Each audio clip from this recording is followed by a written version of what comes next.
My name is Daniel Ivy, and I'm going to be talking about my experience with spiritual psychosis. There's so many places where this story can start, and there's just so many things that has happened in the past few years of my life. Honestly, man, the word change can't even describe my life at this point. I have just went through so many things in life. It is just impeccable. Like, I just can't believe my actual life. And honestly, man, this human experience was just absolutely insane. But we're gonna take things all the way back into the summer of 2022. And in this summer was the summer that I tore my Achilles. Boy, oh boy, this is where everything really started. So I had started playing basketball, and during this time of the summer of 2022, it was my sophomore year going into my junior year of high school. I had a bunch of lower back problems due to the way I was improperly deadlifting, and I told myself, I might not try out.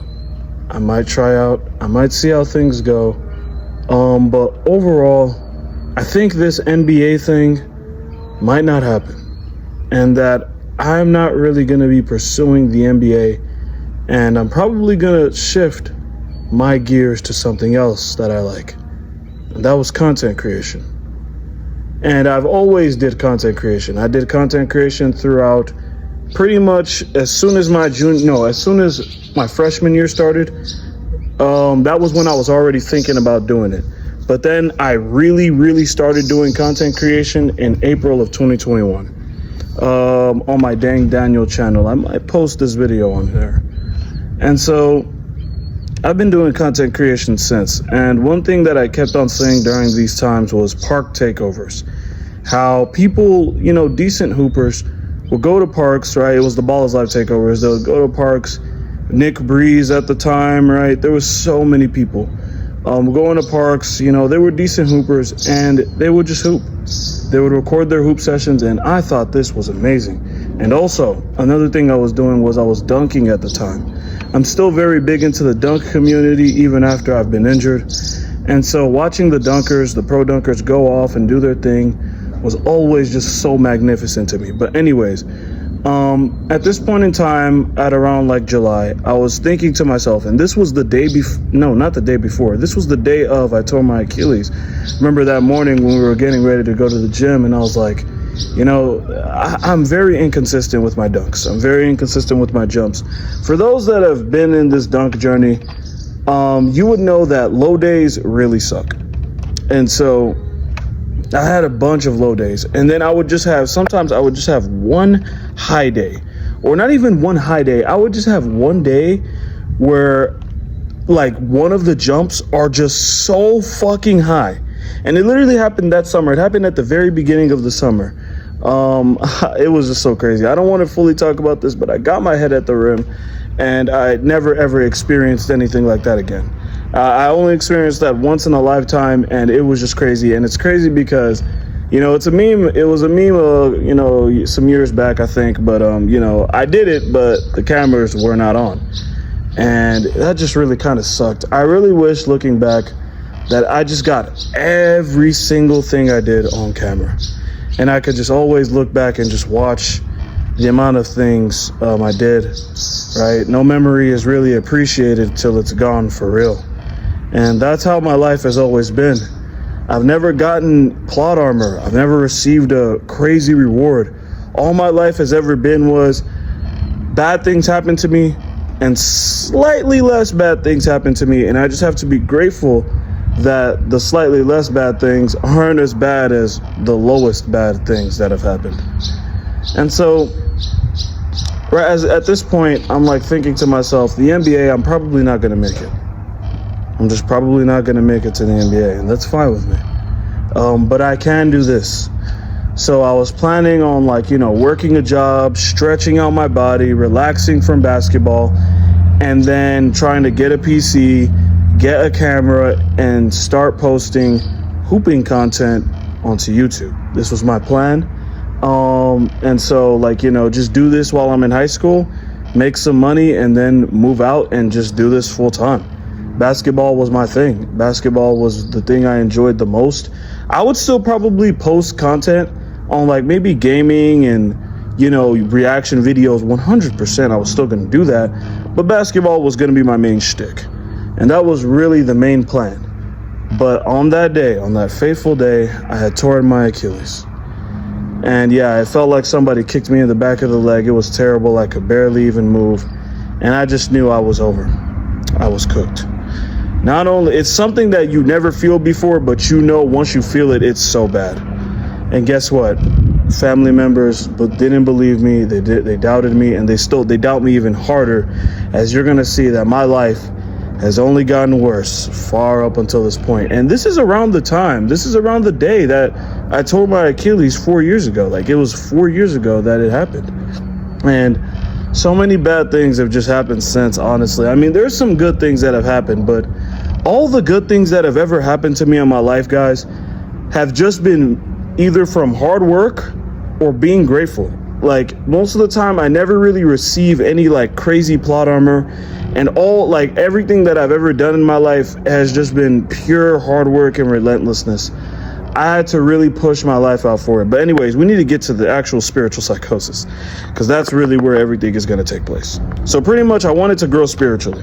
I wanted to start growing spiritually because at this time there was a bunch of self-improvement videos I was watching, and I wanted to really grow spiritually and get closer with God and understand the universe in a way that can help me accomplish better goals, and have a higher consciousness, if you will. And so at this point in time, I was like, bro, I'm going to give up everything now and just start meditating like crazy.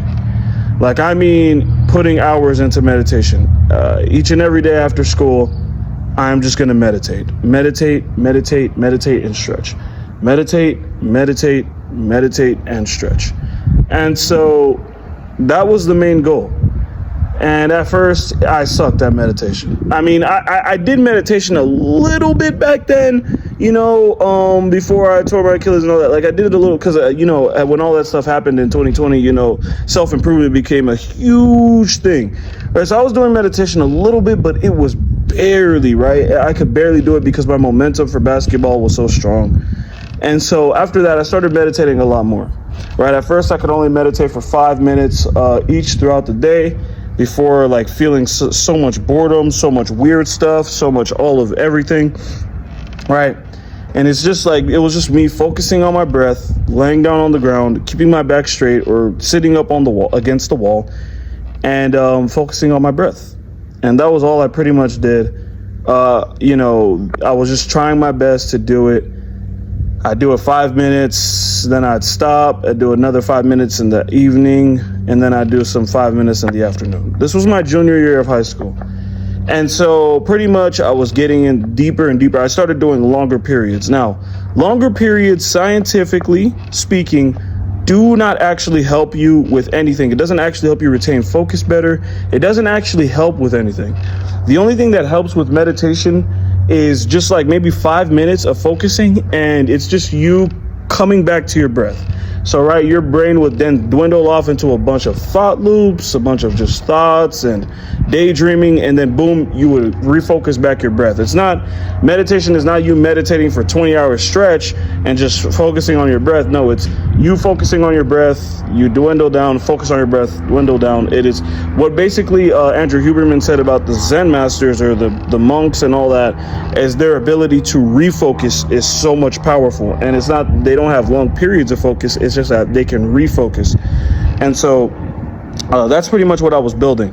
Now, I did this all of my junior year and all of my senior year, and my numbers were crazy.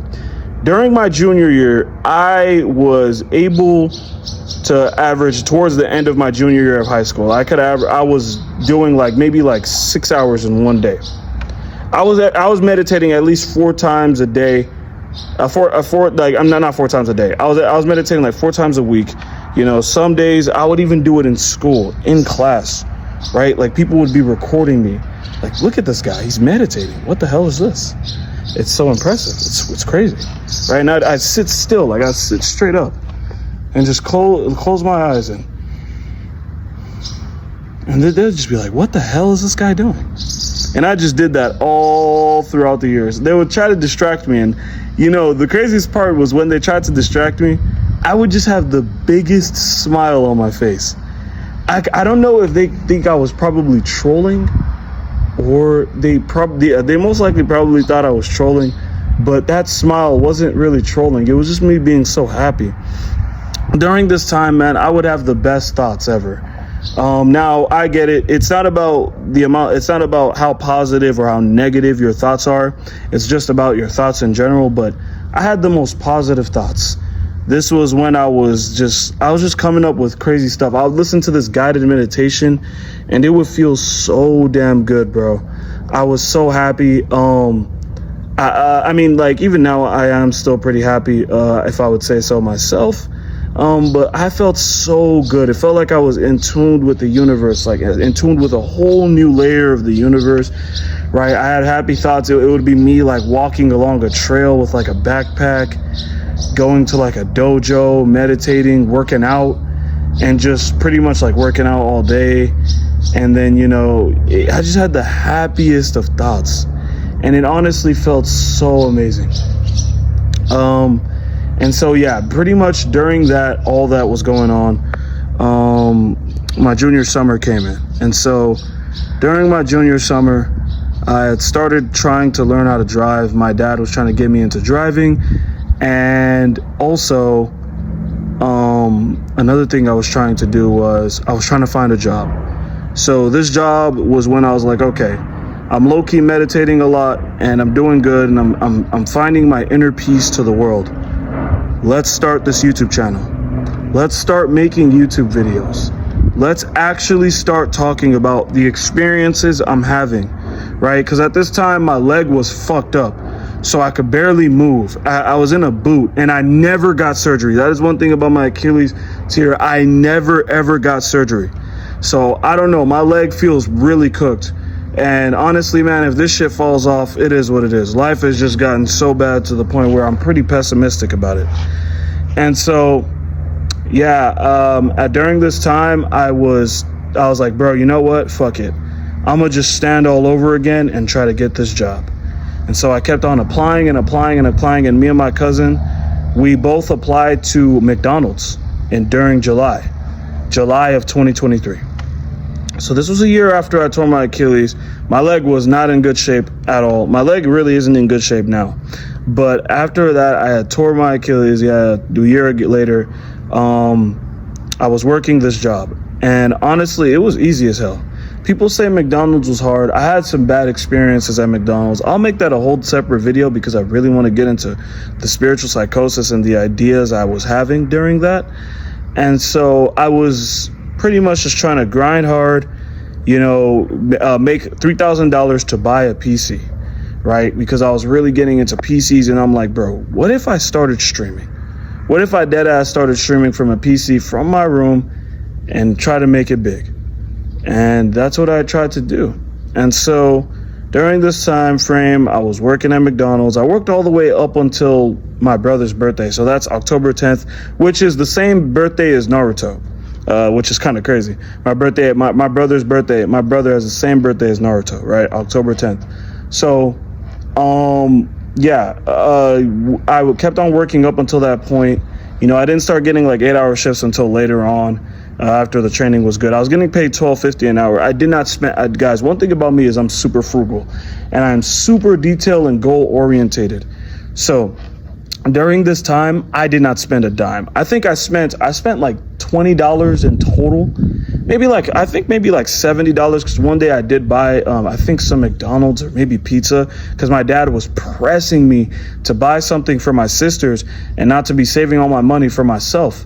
And so, I mean, at that time I had free meals from McDonald's. So I just like said, oh yeah, I just want my free meal from McDonald's. And I just gave them my free meal and stuff. So I didn't spend too much money. And then I spent like $20 or $30 on Brawlhalla. That wasn't the last time I spent money on a video game, but I regretted that shit because I was trying to get a chest skin from Brawlhalla. It was that Nyx chest skin where she wears a hat and like if you know the skin from Brawlhalla, you would know.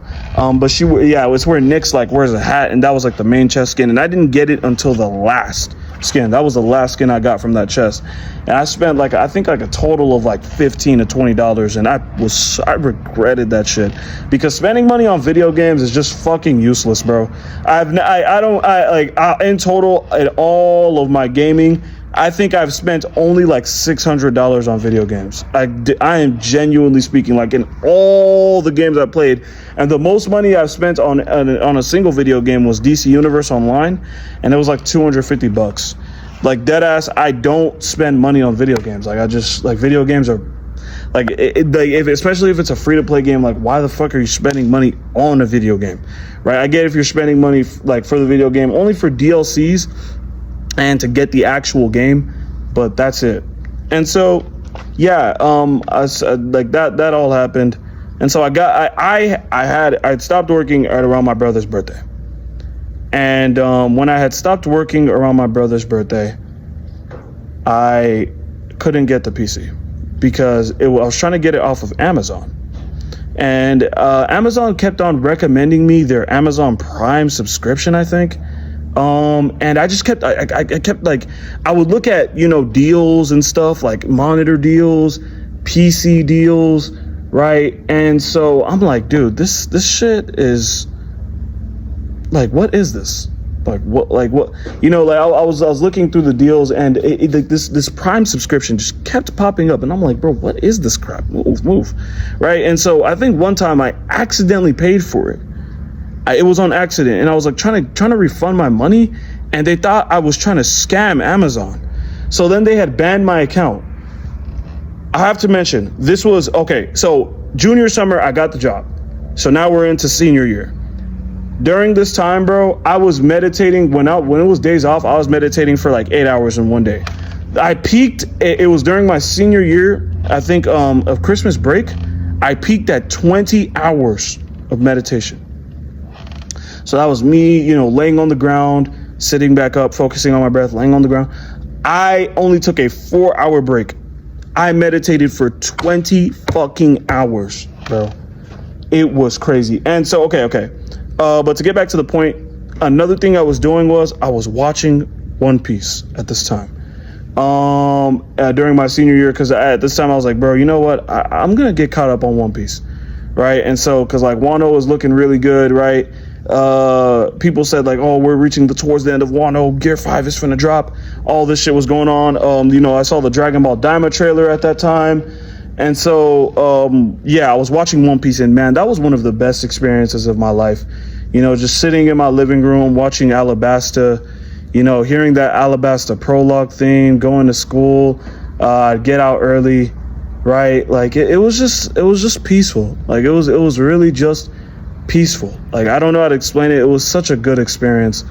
I had dropped the show at around the time when Nami had got sick. That big dude from the Drum Kingdom. It was when the Drum Kingdom was taken over, and they were in that like place full of snow.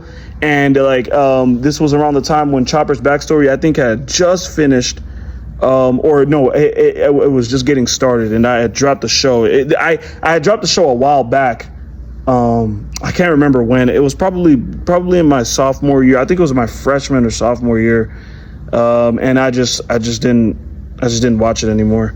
I just thought that part was boring, but then I picked it back up. I remember exactly where I left off, and I just started watching One Piece again, and it was just fire.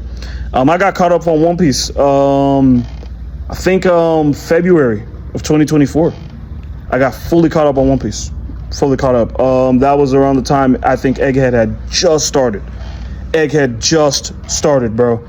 And like I had gotten fully caught up, and so at this point, I couldn't get a PC from Amazon. And I was just like, you know what? I'm just going to finish up One Piece, and then we're going to start our streaming career in like whenever I finish up One Piece. So I was like really binge watching One Piece like hard as fuck. And so I was like, I'm going to start my streaming career at around that time. I didn't start, bro, this is where things start getting crazy, bro. I had gotten onto a bootleg website, and this bootleg website is actually pretty good. It sells good PCs. It's called Newegg. Once I had gotten caught up on One Piece, I was like, all right, let's get my PC.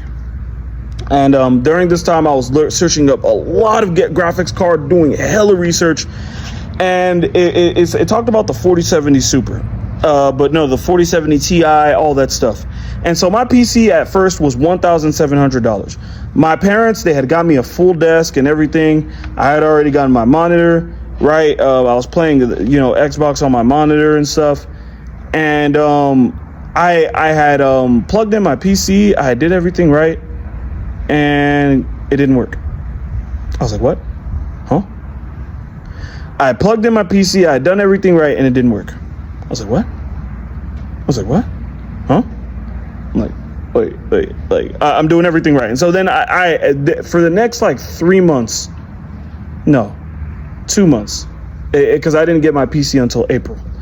For the next like 2.5 months to 3 months, I was just trying to fix this thing up. Like, what the fuck is up with this PC? And so then my dad was when he recommended me, oh, Daniel, you can just get a warranty on it. It has a warranty. Your PC has a warranty, so you can return it, and then you can get your money back and get a new one. And I'm like, that was the only time, bro, my dad, like, bro, that was the most clutchest my dad has ever been, bro. No cap, bro. I am not gonna lie to y'all, gang.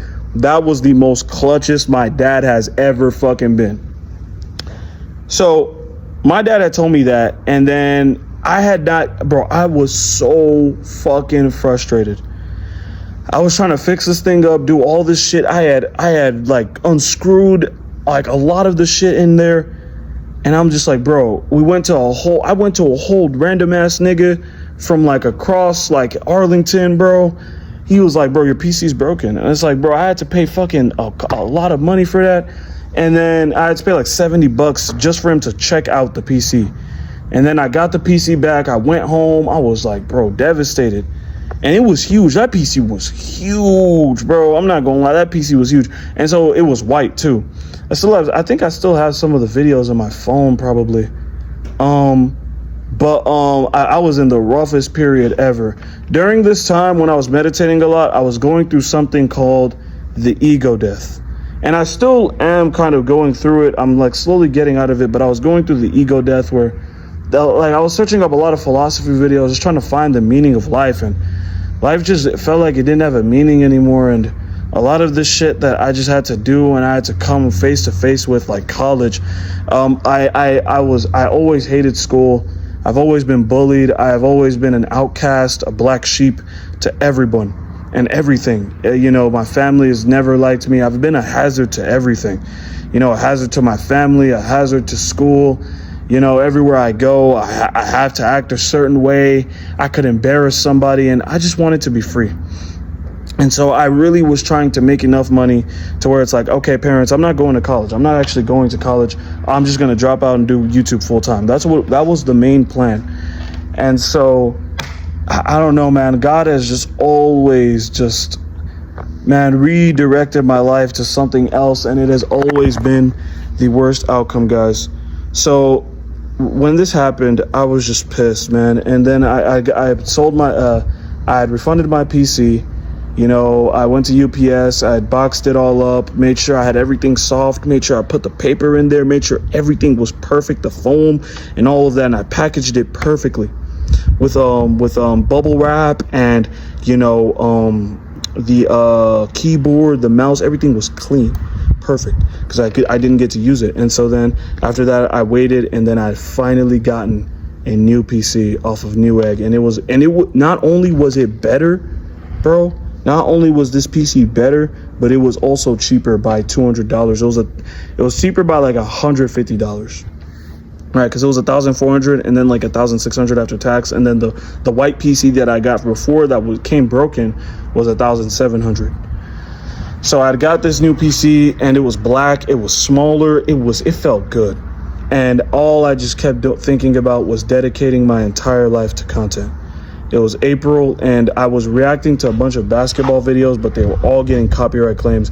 This was around the time when the Kendrick versus Drake beef was happening, and I posted my reaction, and I got copyright claimed. No, I got copyright claimed, but the video was blocked. I couldn't even upload the video. Like, I legit could not upload the Kendrick versus Drake beef video because like the reaction was literally blocked. It was literally blocked. And that was around the time when, bro, if you reacted to that, you were at least at minimum getting 100 views. And also during this time, I was not posting on TikTok. I was not posting on Instagram. I was taking a full break off of those completely. I wanted to become a full hermit and go fully ghost. And I did. I actually went fully ghost completely. That's another thing I got to talk about. There's just so much that had went into this like transformation of what I am and everything that has happened so far in the last 4 years. And so, yeah, I got my PC. And I just kept on uploading videos. I would upload Dokkan battle videos. I downloaded all the games that I liked. I started uploading games. And then this is around the time when I had gotten Diamond. That summer I had gotten Diamond. And this was sad because I didn't get monetized on YouTube. I was posting all that I could, and I just didn't get monetized on YouTube. I didn't meet the requirements of 1,000 subscribers and 4 hours of watch time, 4,000 hours of watch time, and I was just pissed. I couldn't get it. I really couldn't, and I had to prepare for my nightmare, college. And so I prepared for this nightmare, and I hated it. I hated it from turn one. You know how someone says, "Oh man, you know how you're gonna hate something before you do it? And then when you do it, you realize you didn't hate it." Well, you want to know what's worse than that? What's worse is when you hate something, and then when you do it, it only confirms the hate you had for that thing. That's college for me. I hate college to this day. I still do. But now I've just learned that like life is just completely, it's out of my hands. And like there's really just nothing that I can truly do. Like I have tried my absolute hardest, but after this, like I'm just gonna be posting a bunch of shorts and but anyways, I get into college and I just hate it. I'm taking like 5 classes. It's college algebra, political science 1, univ. So this is like a university class where it's like a beginner's level and engineering class, an architecture class of like design and all this other stuff. And then there was another class I was taking. I forgot the 5th class. I think it was another architecture class that was just solely online. I passed that one. I passed 3 out of 2 classes. College algebra and univ I didn't pass. I don't know how I didn't pass univ. That was the dumbest thing ever, bro. Univ was the dumbest class ever. I was never honest, and all you had to do was just literally click approve and you would get a 100. And it's like, bro, that class should have definitely had a redo. But anyway, college, I hated it. I had to take tests. You couldn't cheat on the tests, and all of these tests were just stupid. I mean, like, guys, like college, like there's really not much to like go after, but the only thing that's good out of college is that you get a job, and you get a high-paying job that's good. And honestly, man, with how things are looking, man, I don't even care about that outcome anymore. But yeah, I never cared about it. But college, I hated it. I never wanted to go to any parties. I didn't even want to be around people. To let you guys know, I'm a very extroverted person, right? I'm a very selfless, conscious person. I'm a very not self-conscious person. And I had worked on, oh my God, during my sophomore year of high school, bro, I had approached like 600 girls, bro. It was crazy, bro. I had worked on my social skills so damn hard, bro. And I just got to that point where, I'm just being me now. I was so exhausted from that. Learning the truth about this world can really be exhausting, y'all. But anyways, though, okay, all right. All that is happening, right? College, and pretty much I was failing classes. And one thing that my parents hated about me was that I spent all my money on this expensive ass computer, and all they could think about was one thing: you're going to be playing video games while you're in college. And they just kept on threatening me to take away my stuff. They just kept on threatening me to do all this stuff. And I was like, dang, bro, because before I went to college, I always said I wanted to become a content creator. And I told my parents, like, look, man, I just want to work a job and focus on content. And so I was researching heavily during my 12th grade year of what things are, right? how things needed to be. Trade school, I was like, bro, trade school is perfect for me. Even though my leg was a little fucked up, I'm like, bro, at this point, I'm gonna just accept it. And I accepted it now, and yet no outcome, no good outcome. And it's like, okay, I can just work as a plumber, be an apprentice as a plumber, or be an apprentice as an electrician or whatever the fuck, do this shit for like 2 years. And then after I'm done with this shit, I literally can just be working this job while I'm just focused on making content in my apartment. And that's all I wanted to do. That was literally the only thing I could think of. And I kept telling my dad, yo, there's trade school. We can do, there's many other options that we can do. Trade school is only 2 years. And you can do trade school whilst I do content creation. And this job can be paying me anywhere from $5,000 to $8,000 a month, which is really fucking good. Okay, that is really good money. You're touching racks, bro. If you're making that as just, HVAC. And me, I love conditions where I have to work outside, because I love an outside environment where I can work outside and I'm feeling the things I'm doing.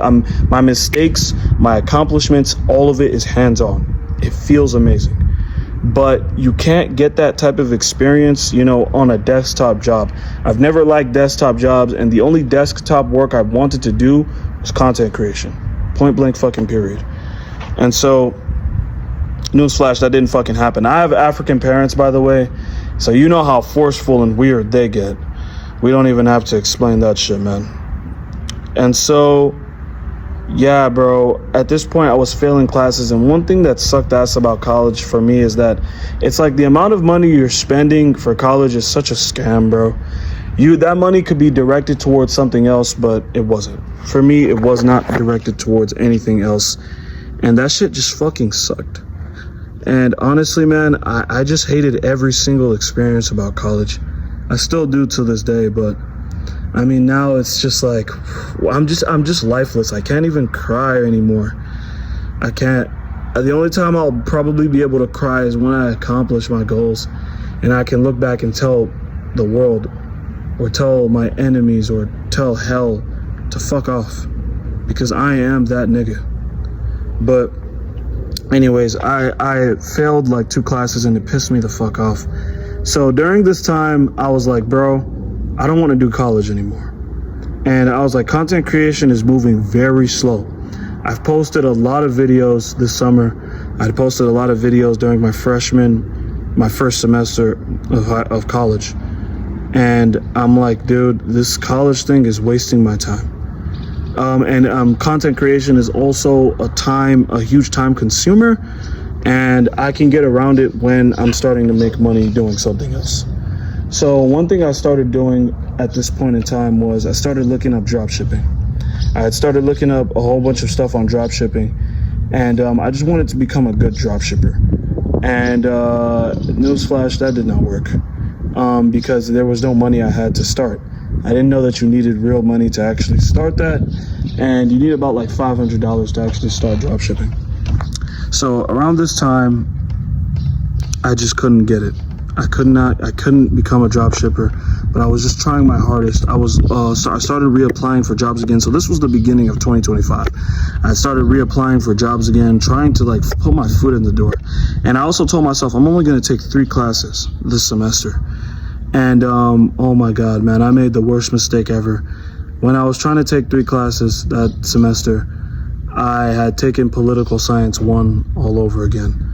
On accident. It was an illegal repeat. I thought it was political science 2, because I kept hearing my brother say, oh, my political science 2 class was from this specific professor, not even realizing that was political science 1. I just kept looking for that specific professor, and I wasn't trying to actually, I was looking for political science 2, but my brother was advising me a lot. My mom and dad were like, oh yeah, Daniel is a very distracted bum who sits in the house all day.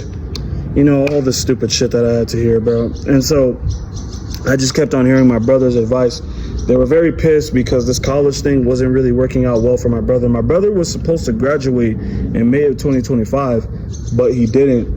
A lot of shit happened. He had took a semester off. He was doing other shit, and he had academic probation. he had a girlfriend, and oh man, if only I knew that one thing my parents always said was, oh, we're right about this, we're right about that. They may have been wrong about me, but they were right about other people in the family.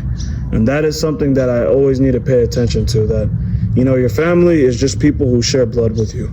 They can still snake you, they can still do all these other things to you, but let's not get into that, all right? So my brother, pretty much, they were always on his ass about college. And so like me, it was basically like, Daniel, don't fuck this up. When you're in college, don't fuck this up. Don't fuck this up, okay? Like, they thought, the reason why they didn't get me a dorm at first, they said, like, bro, don't get him a dorm, is because Daniel was going to do stupid shit at the dorm. Back in school, I don't really want to get into this, but I would get in trouble, air quotations. And, like, it wasn't really, like, actual trouble, but, like, looking back, like, man, there's so much shit that I have to explain in this video. And it's crazy because I'm only explaining, like, the backstory to everything. And so, yeah, during this time, I was still very spiritual, but I had stopped like meditating that much, due to just college and like how much I just needed to pass these classes. I was under a lot of stress. When I was meditating a lot, I had a whole bunch of headaches, and I was also kind of getting I was low-key gaining weight because I wasn't working out as much, and I was just kind of eating however. And so I did not want to focus all my work into college, but I was trying to though. So at this point, I had taken like 3 classes, and during the summer, I had just started taking a whole bunch of summer classes. I'd taken 4 summer classes. I took History 1, History 2, English, and Algebra 1.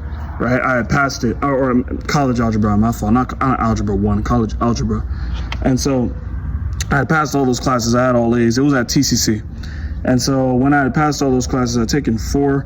And then I had now came back, and so then I had tried calculus. I'm like, bro, I passed the ALEX exam for UTA, and I was like, bro, I'm going to do calculus at UTA.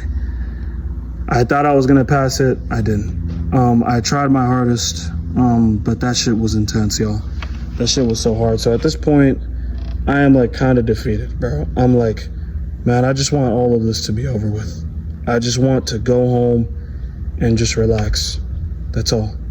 I really, and also like after every test I had failed, I was angry and stressed out of my heart, like, because I'm like, bro, this stuff doesn't have to happen.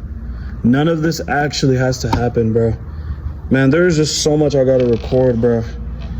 But yeah, so much of that shit just didn't have to happen, because all I realistically had to do was just do the trade school, and we would not be in this position right now. We really wouldn't, because I'm a very frugal person. I know how to save, and I'm very goal orientated.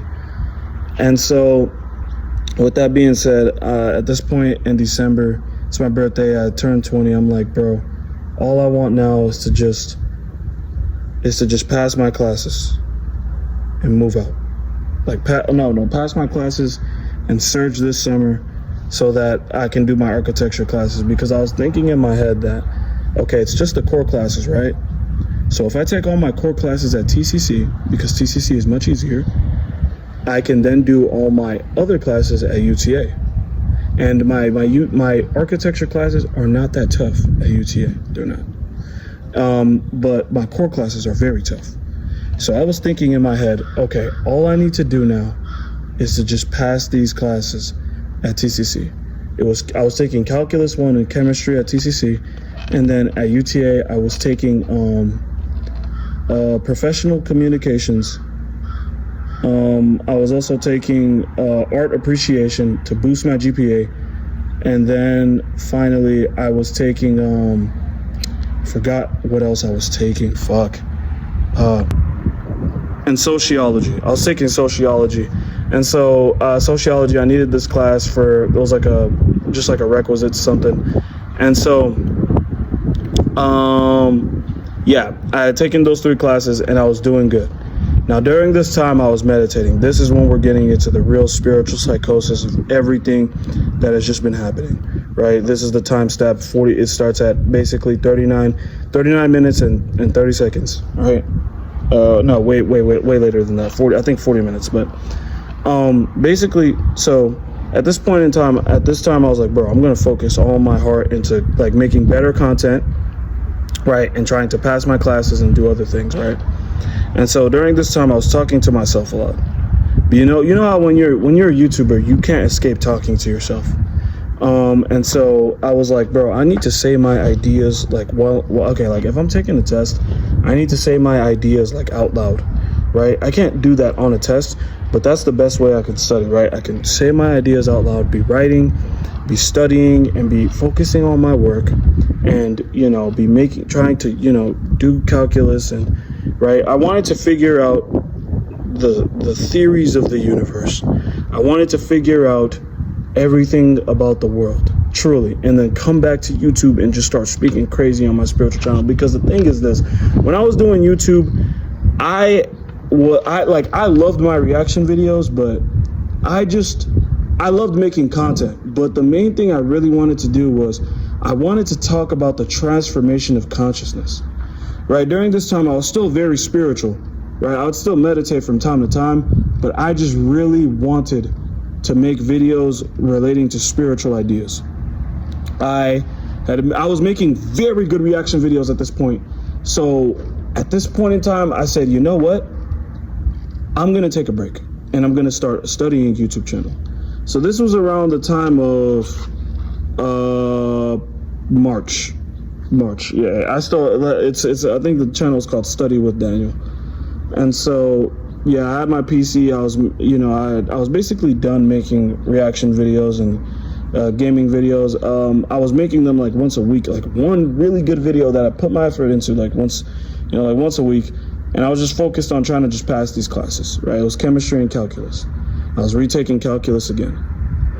Now, when I was doing calculus at this time, I just wanted to pass. I was still mad after every test. And I'd have this huge headache after every test that I took. And, you know, I'd see my mom. My mom would sometimes come back on the days I'm taking a test. A lot of shit would happen. Now, this is where things start getting bad. I had started gaining ideas and different type of things. And, you know, I was meditating more again. I had started meditating more again, but I had started talking to myself a lot more again. And so I was like, bro, I'm going to take a break off of video games. I'm going to take a break off of content creation. And I'm just going to focus on solely the ideas that are passing through my head in order to gain a higher consciousness to start passing my classes. All right. So now that we're getting into the actual spiritual psychosis and the ideas that I was getting, it's time I take a break real quick. All right. So now the spiritual psychosis. The spiritual psychosis, one thing that is always prevalent in everybody's experience with spiritual psychosis is that life is going to end, right? And you also think that you are like this Jesus Christ figure that's on a mission to save the world. And that's what it feels like. That's what your brain is putting you through in this like weird cinematic thing.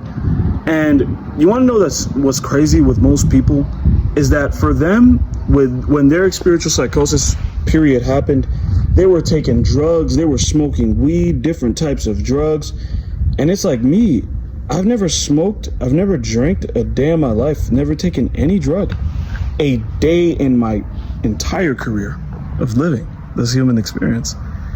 All I did was basic meditation to experience that. So that's kind of one of the like thoughts that have just been keeping me going in this past period. Truly, one thing about this is that your body and like your words and your like everything around you, it's like you're a third person cause of it. It's like in your body, instead of you being the person who's, you know, like survival consciousness, working out, running around, doing all these things, you're like the person in your body who is just experiencing the sensation of just thoughts passing while you like are living it. So like you're also hallucinating too with the thought of you, with the thought of the world ending, and with the thought of you being like the main character of the universe. And it's not in a bad way. but it's in like a way that's going to help the world, right? I feel like with this happening, it just feels like you become like a person who you just want to help the world. I feel like for people that this really happens to, it's for people that just truly want to just help the world. I've never, like in my whole entire life, I've never had an ego. Never had an ego, never like bro, until you guys hang around me, it's like, I mean, oh man, if you just knew who I was, you'd be like, damn, this is a crazy ass fucking story. I'm gonna end up posting this to my Instagram story because it's like, I'm just getting everything off of my chest fully, like the whole story. Like this is everything, you guys. And so I had a whole bunch of thoughts, right? I had the thought of the eschaton, and that was one thing that Terence McKenna said that I didn't do any research on. You know, it was that one cool word that he said, and I just kept on talking to myself. But, you know, one thing about me is that I have a very loud voice. And so I was trying to, and the reason why I was always talking to myself was because I wanted my internal monologue to match the highest form of thought that can impress everyone when I speak. So I only need to speak once, and so that I don't have to script a YouTube video. So for example, like the way I'm talking right now, I don't need to make that many cuts, and I don't need to script my YouTube video, because I'm just so consistent with the way I'm flowing, with the way I speak. That I was trying to get so in tune with my unconscious and subconscious mind.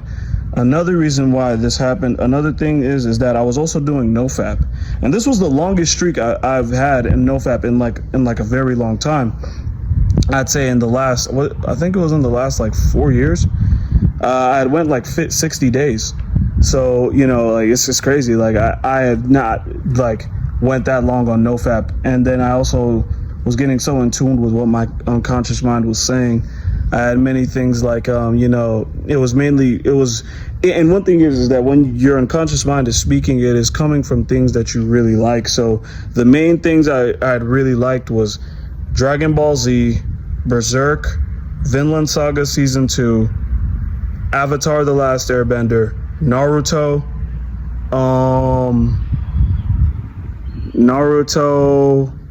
Buddhism, and what else? Ancient African mythology. That is the main one, ancient African mythology. What else? So, yeah, those were like the main things, and yeah. And then just extra thoughts that I've had.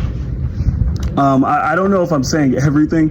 Hopefully I am, because this is going to be such a crazy time. So during this time, man, I was just thinking a lot to myself. I was talking to myself so much. You know, my family and them could hear it when I would come back from school.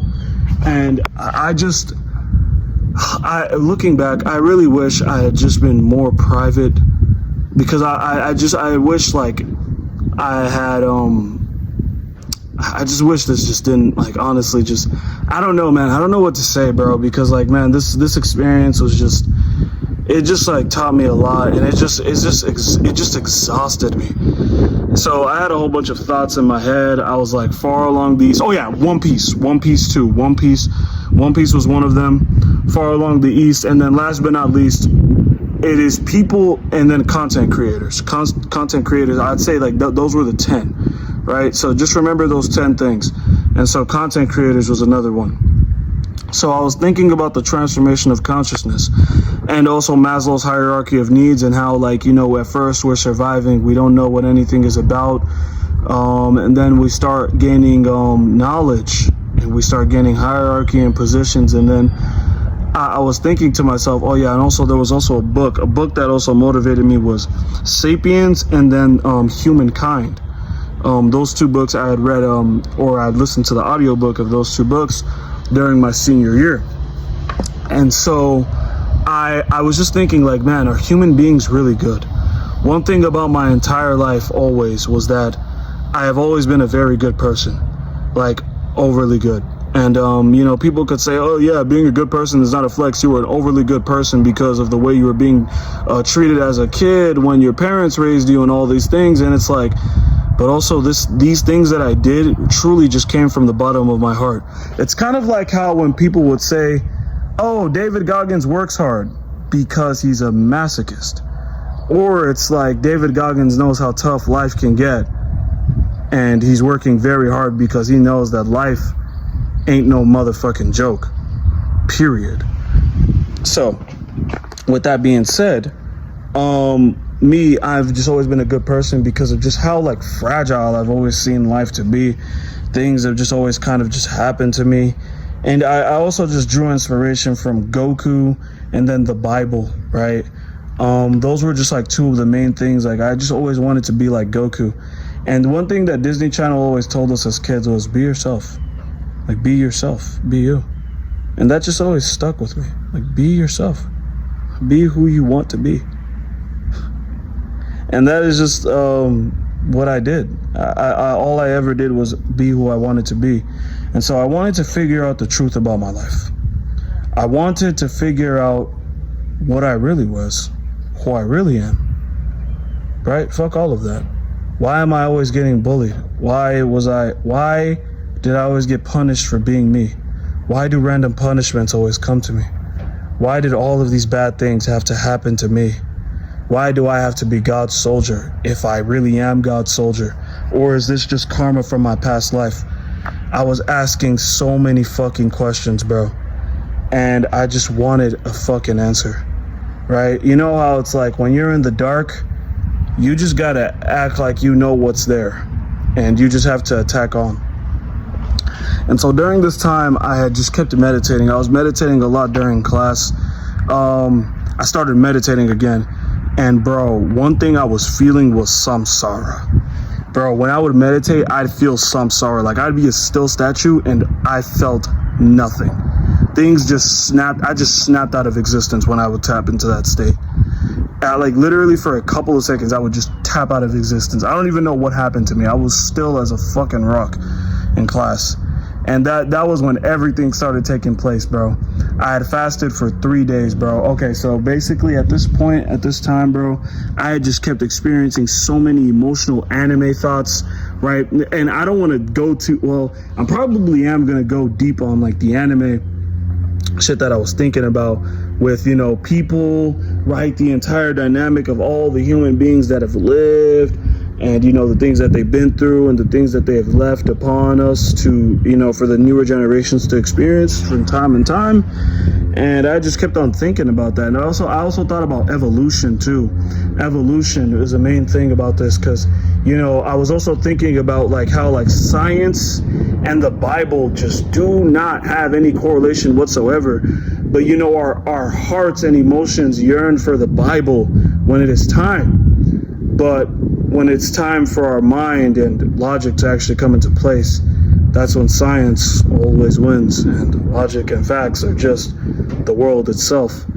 So I was trying to look for a spiritual meaning to everything, and I was trying to relate the Bible, right, the eschaton, the end times, to the scientific model. And so I was coming up with things like, okay, the ultimate scientific theory and the ultimate conspiracy theorist are going to come together and become one person, fusing into the ultimate being of the all-knowing being of the universe that can operate the entire universe sitting down without moving a muscle. And so the reason why I came up with that was because I had this thought in my head with the Buddha, right? You know, Siddhartha Gautama, like his skinny self, right? And you know, there was these people, right? I was thinking of Archie Sonic, you know, the Ultra Superman, and then like the best Flash, you know, like the one that's like super duper fast and shit and all that. And then Siddhartha Gautama, the Buddha, right? And so I was thinking about these four people, and they were like, oh man, I can move this quick, this fast, I can create different universes, I can do all of these things. Those three were always arguing, and Siddhartha was just sitting down. just always sitting down and relaxing. And he's like, what can this guy do? He's just a skinny old man that can't do anything, he can't create his own universes, he can't even walk fast, he can't even run 25 miles an hour. They would always laugh at him. And so then God, right? God, the actual God of the universe, right, would talk to these four. And he said, I want you guys to run around this entire universe within the smallest amount of time. And they all four of the three were like, oh my God, run around this universe? Are you serious? I could do that in this amount of time. And it was such a small amount of time. And those three were all arguing with each other. They all three are always competing with each other. Archie, Sonic, Ultra Superman, and the fastest Flash, right? And Siddhartha was just still standing there, like, oh my God, right? And so he was just still standing there, and then God was like, okay, we're gonna prepare this race.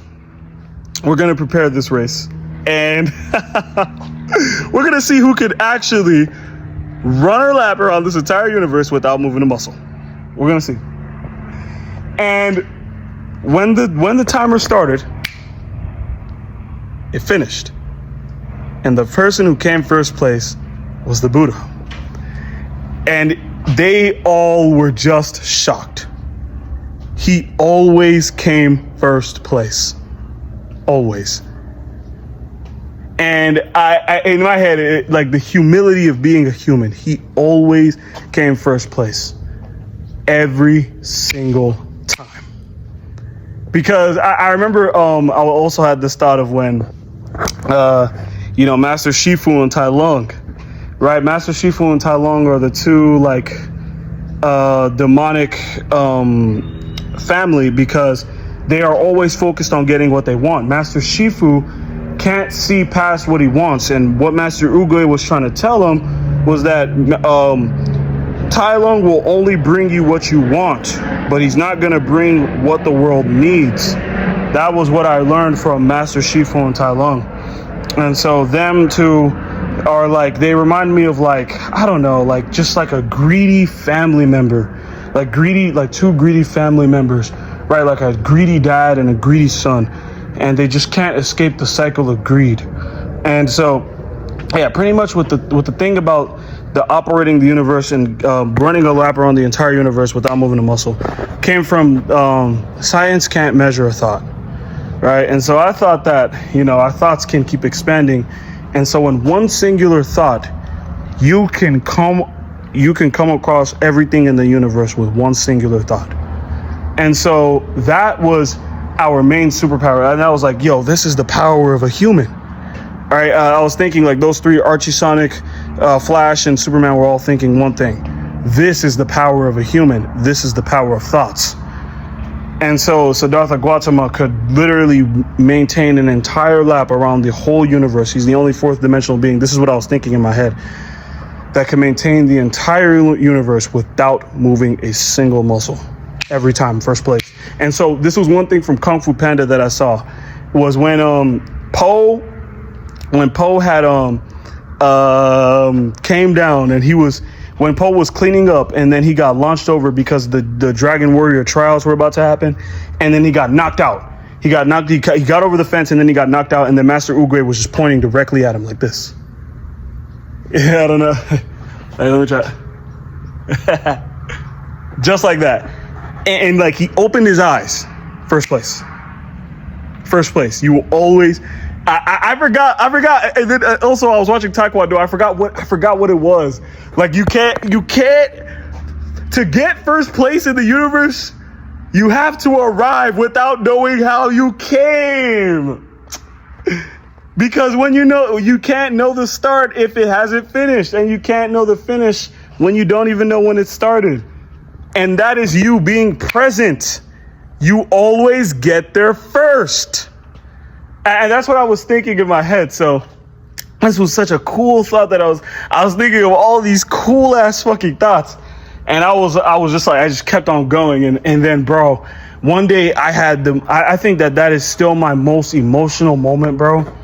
But I was just thinking about all the suffering that has ever happened in the world, and all the bad things that have just happened. And like in my brain, I was like, bro, I was crying like shit. I was like, bro, because like this is when I started feeling like I was connected to all these thoughts, right? This was when I started feeling like so connected. Like, what if I am the eschaton? What if, like, and so like, but like I didn't think like that though. It was more like, what if, like, not what if, more, it was more like, I need to be the best version of me. And being the best version of me is being something that I would be scared to be. being something that I know would hurt, right? And so I was like, bro, my whole life I've just been a good person that has always done good things for the world. And so I had just thought to myself, like, bro, I know, I remember the way I said it, and I know what I have to do. I was crying. It was right after my art appreciation class. I just cried. I was just crying. I was like, bro, I need to fast for 3 days again. I need to fast for 3 days again to gain this fully and to gain this movie done, because I was thinking about the Demon King. I was thinking about, like, you know, all the races and everything, like, and the eternal take, and, you know, all that shit that happened in 2020, you know, all the spiritual stuff, and like how you have to become a hermit. And so at this point in time, bro, like my whole spirit and life was just focused on this. And I would focus on meditation and all these things. And like, I literally remember, like, the last movie I watched, this was the last time I pulled up to class, my art appreciation class. And it was, the movie we watched was Unsane. And it was about a girl who didn't really know her life. And she ends up going into a psych ward where, like, a bunch of terrible things just happened to her. Like, it's a very good movie. That movie was only recorded off of an iPhone 7, I think. It was such a good movie. And so, yeah, bro, I was talking to myself a lot, but one thing I would do was I would mention my family members' names. Now, one of the philosophies I had at this time was, okay, like, you know how when someone disrespects you and your initial thought is like, man, I want to kill this nigga. I want to kill this nigga for disrespecting me like that. But, like, bro, you know that energy that you have in your heart can't really be directed towards the actual real person who straight up disrespected you. Right. And so like this was what I was thinking. I was like, bro, I need to talk to myself to gain a higher understanding of, like, how I think about other people. So I would always mention my brothers, my sisters, my cousins' names, and, like, all the problems that I have with them. And, like, this was when my brother had started getting so pissed, bro. You know, and, like, at this time I was not using I wasn't using my phone. I would, like, all of this information is just straight up from just like the flow and the process of my thoughts. Like, it's crazy, bro. Like, all of this information, because at this point, so basically, like, it's been like a year or so, and it's like YouTube wasn't teaching me shit, right? I was looking at YouTube videos and I'm like, bro, YouTube ain't teaching me nothing. I'm not learning anything new from YouTube. So I just have to honestly come up with my own ideas, right? I looked up every studying video and I tried it, and none of these things were working. And I'm like, well, what if I need to just transform my consciousness? And so I was like, man, I was telling myself, no. We should only be transforming our consciousness when we move out of the house. And that probably would have been a better outcome overall, but this is not something that you can control. Like, oh, I'm gonna transform my consciousness now. Like, it's like a feeling. It's like an emotion, right? You don't control your emotions. You don't say, oh yeah, I'm gonna just feel happy right now. Like, no, like you don't get to choose that. So, I wanted to transform my consciousness, and I was like, bro, I just want to understand these things and get a 100 on it. At this point in time, I was thinking about, like, the flat earth perspective. I was talking to myself a lot, but it wasn't harmful to anybody. My goal wasn't to harm anyone. My goal was to just transform myself. And so, I was very loud, and I would speak very loudly in my upstairs living room with all of my siblings, and they just, at this point I had stopped making sense to everybody. And that's one thing that kind of sucked, because what I wanted to say, with the operating the whole universe without moving a muscle thing is like, what did you gain from your journey with one thought traveling the entire universe? And it's like, his response would just be simple: I breathe. or he would say, well, that was a lovely show. So I had stopped making sense, because one thing about the Buddhist dialogue is that They sound so crazy when they speak. They sound so crazy. Everything that they say is just so insane. They talk so different. Like their solutions to solving their emotions was different. And that's how I knew it kind of worked, because it's like, this is only catering towards me. And it's like, I just think about that quote that Alan Watts said, when two Zen masters meet each other on the road, they need no introduction. When fiends meet each other, they recognize one another instantly. And with that quote, I just learned that, like, you really need to understand that it's just you versus you. That all these things that you're doing, sitting here trying to impress other people with your strengths, knowing that certain people are weak at that said thing, isn't going to help you. It's you versus you, and how hard you work and how well you're willing to improve. And so with that information, it's like it takes one to know one. And so with that, I had just only been thinking about myself. But, you know, I was making a lot of noise and my brother didn't like it. And so one day, I kept thinking in my head that, you know, how do I graduate from my karma? If the spirit realm is real and it reflects the physical, does graduation exist? And so I was thinking about One Piece, right? And, one thing about One Piece, I was like, you know, people try to figure out the ending. So I was thinking in my head, the ending to One Piece is Luffy is the reverse of time for Goldie Roger. And both of these two are going to fuse into one person at the very end and see that everything was always in one place and everything is at one piece. And they're going to go far along in the middle of nowhere. They're going to be sitting at a table saying, we planned it all. And they're going to dap each other up, smack the table twice, doom, doom, let's eat. That's it. And I was just thinking that in my head. I'm not going into extraordinary detail because, you know, all this shit kind of happened and it's just like so kind of traumatizing because of just like the outcome and all that shit. But I just thought about that, like, yo, it's so beautiful. And so, and another thing is that I was taking my sister to school a lot. So this was another thing that I was thinking was how we view the passage of time. If we view the passage of time as rewards that we need to get, time moves like this. We have a reward in front of us and it's pushing back.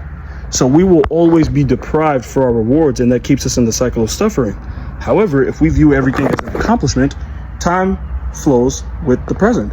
Because if we view everything that we do as an accomplishment, time is now moving backwards. It's not moving forward. Like we are now letting go of the past. And so I'm like, how do I let go of the past? You stop tracking your actions. And so it's like you keeping track, fine ticking everything that is happening to you is suffering. And sometimes you just need to let go and let life experience itself. And so this was the thought I had. And so at this time I was with my sister and I just remember I had $20 left.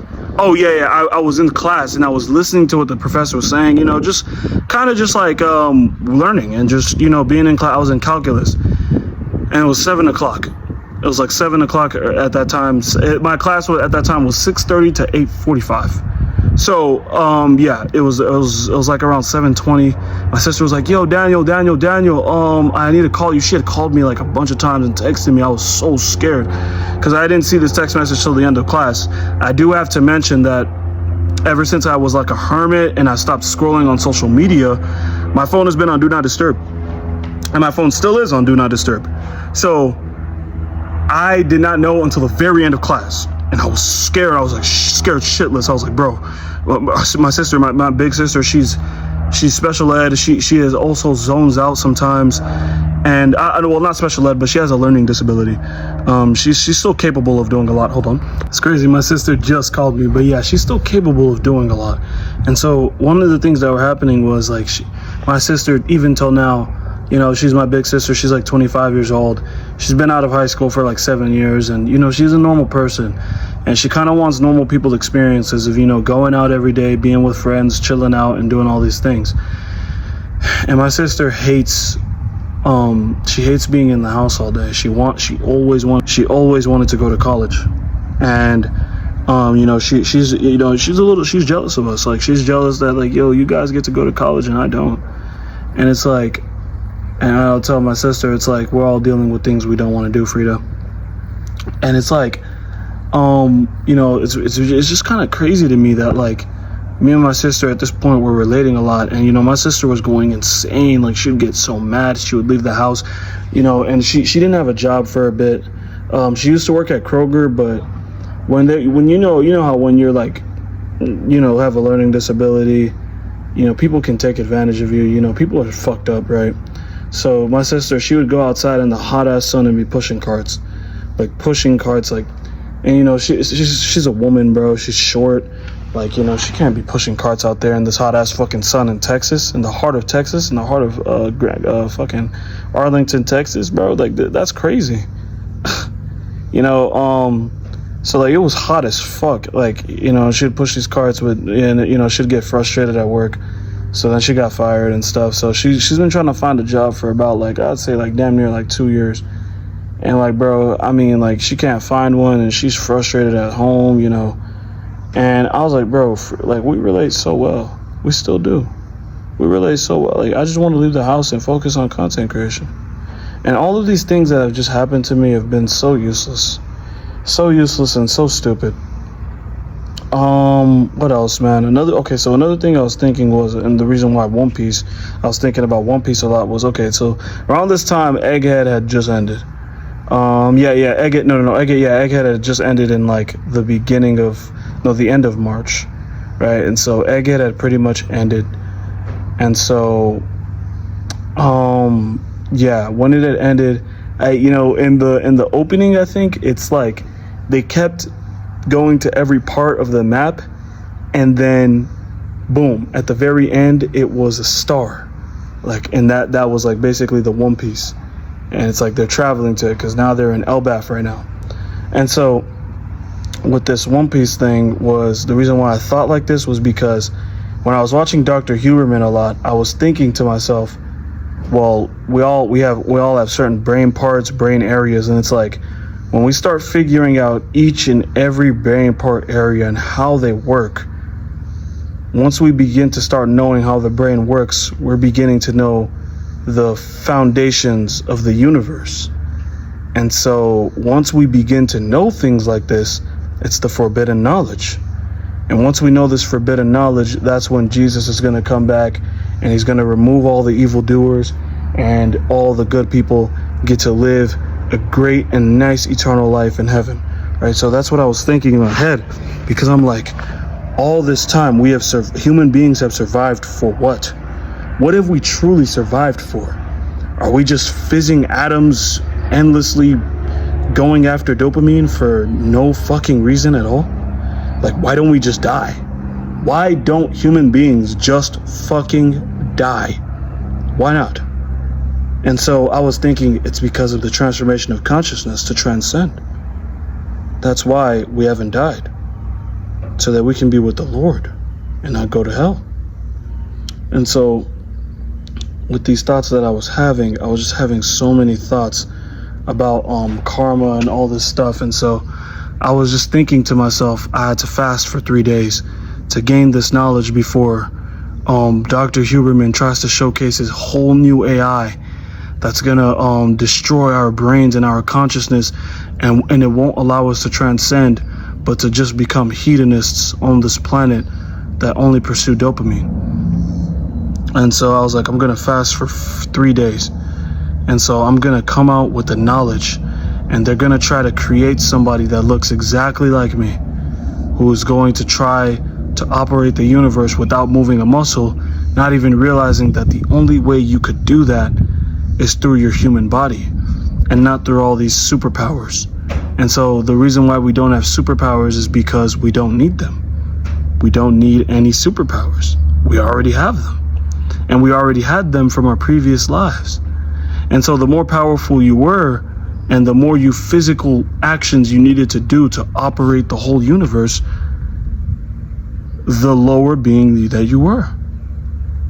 And so I was like, a human being, you really are just the birth and the death and the light, that which it is named, the eschaton. That was just making shit up in my head. And so I would play music throughout my house. I remember during this time when I was doing this fast, there was these two white people that I knew from my calculus class. They would always look at me. I sat in the very front, and one thing is that with me being a very social person, I sat in the front and I spoke to my teacher. I would just speak to her. I'm like, I don't even understand things like that. And and at this point, I probably had stopped making sense to everyone. But I barely spoke. I always barely spoke in class. Like, I was always very silent. I was always thinking to myself, I'm going to operate this thing being silent. And when people want outcomes, that's when I speak. And so, however, though, I was speaking a lot at home. And I was talking to myself a lot at home. And so during this time, I remember they had approached me. I was waiting. I came to school early this day. I forgot what reason why I came to school early this day, but I just came to school early that day. I think I was working out at the gym or something. I forgot why, but I came to school early and the teacher wasn't here yet. And so there was this white dude that I always knew, and he was like 20 something years old. You know, he was like in his later 20s, and I saw him sitting down, and I remember like feeling so like blissful, like I couldn't even focus on anything. I felt like a fucking baby. I felt like during this entire spiritual psychosis, this is, I guess, around the time it all like kind of started, but I felt like a baby. Like my conscience was clear. You know, there was a certain dialogue that I had, and it was like, you know, it was a dialogue between, basically to shorten it, it was like a Buddha, it was Siddhartha, the skinny Buddha, and then it was like a little kid, and he was like, oh, I need that marker. Let me, like, when, after all of his life was tortured, and he was been through the most hellish of life, and, you know, it's just them two, and it's, he has a marker in his hand. And I was thinking about this with my chemistry class. That's another class I was thinking about this with. Was he had a marker in his hand, and he was like, the kid was like, give it to me. What's that called? When everything was all said and over, the kid was just writing all this shit with the marker. And then he handed it to the Buddha, like, take this marker. Like, he didn't even know what he was doing, right? And so the kid was walking away, and he was like, wait. Actually, my life is just a fucking mess. Can you give me that marker back? And the Buddha was like, because I forgot why I did that. Oh, it was because, as time goes on, and when you reach the end, you realize that you tried to when you got everything you wanted, and it's all over, and you want the thing you want, like, I don't know, when you want to experience life again, you realize that you had just became a god and you just transcended. It was weird. I could probably explain that better if I paused the video, but basically the Buddha also lived like that too. You know, him trying to find out the whole cycle of suffering and all this crap, and then he realized that him trying to write his story as it was happening, and him trying to figure out the ultimate thing of the universe, was ultimately fatal and wasn't going to help him go anywhere in life. And so that marker, he gave it up. He gave up trying to write his story. And so that's what the guy did with the hellish story, the hellish student. And he tried to get the marker back, and after completing everything, and the Buddha could just, and with the marker in his hand like this. Because then you realize, oh, that's how it all started. That's how it ended, and that's how you transcended. I forgot. Like, that was such a weird explanation, and I know I probably don't even sound like I'm making sense right now, but these were the things that were just going through my fucking head, bro. And so with that, the reason why I started thinking like that was, well, okay, if I stop tracking my actions, what am I keeping track of truly? And it's love. And then that day, that's why I came to class early that day. That was the day I brought my sister pads. I had to buy my sister pads before class. And so I bought her pads, and that's how I came early. Yeah. So I came to class early, and I was sitting down. The teacher hadn't came in yet, and the white dude, he was sitting behind me because I then just sat in front of him. So imagine me sitting like this. I'm looking directly at myself. I'm the white dude, and I'm looking directly at myself in front of me. Like, there's maybe a seat right there.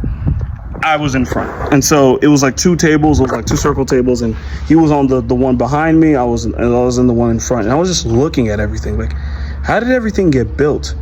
How did people come up with this? What is mathematics? And how are we shifting the world from this crazy survivalist mindset to a higher consciousness and a great understanding of the physical world?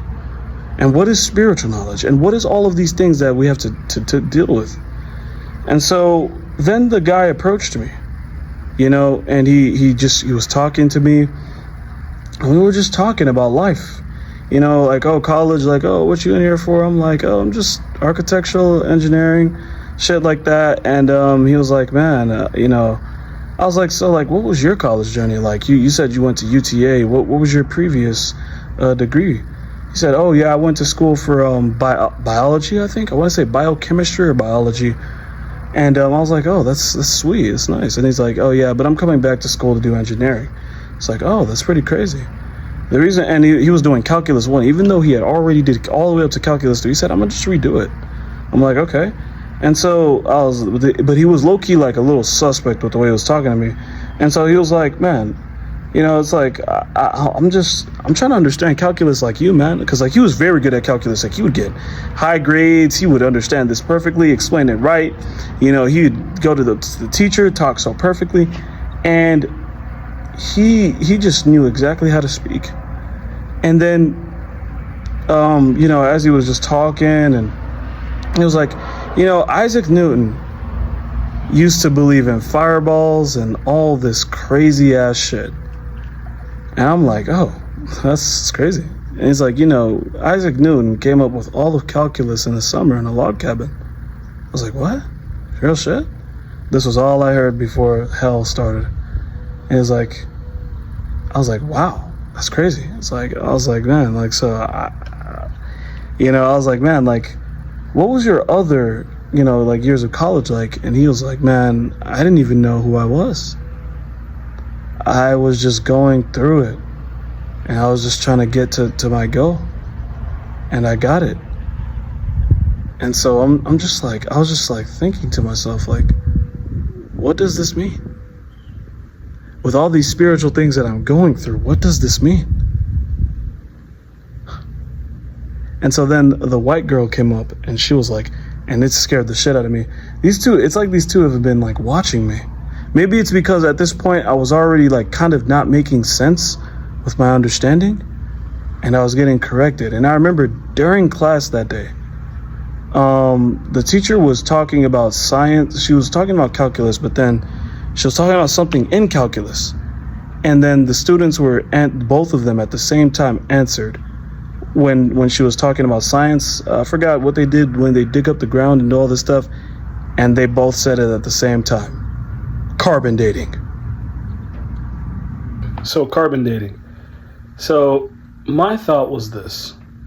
Scientists are digging up the ground, finding all these bones, all of these remnants of the past, right? Because carbon, they said that carbon, no matter how much pressure it goes through, it can never be destroyed. Like, you like, we will always find dinosaur fossils like thousands of years later, millions of years later, humans remains like of like bones millions of years later. And so one thing I thought of was your skeleton is your karma, right? Is your unchanging karma.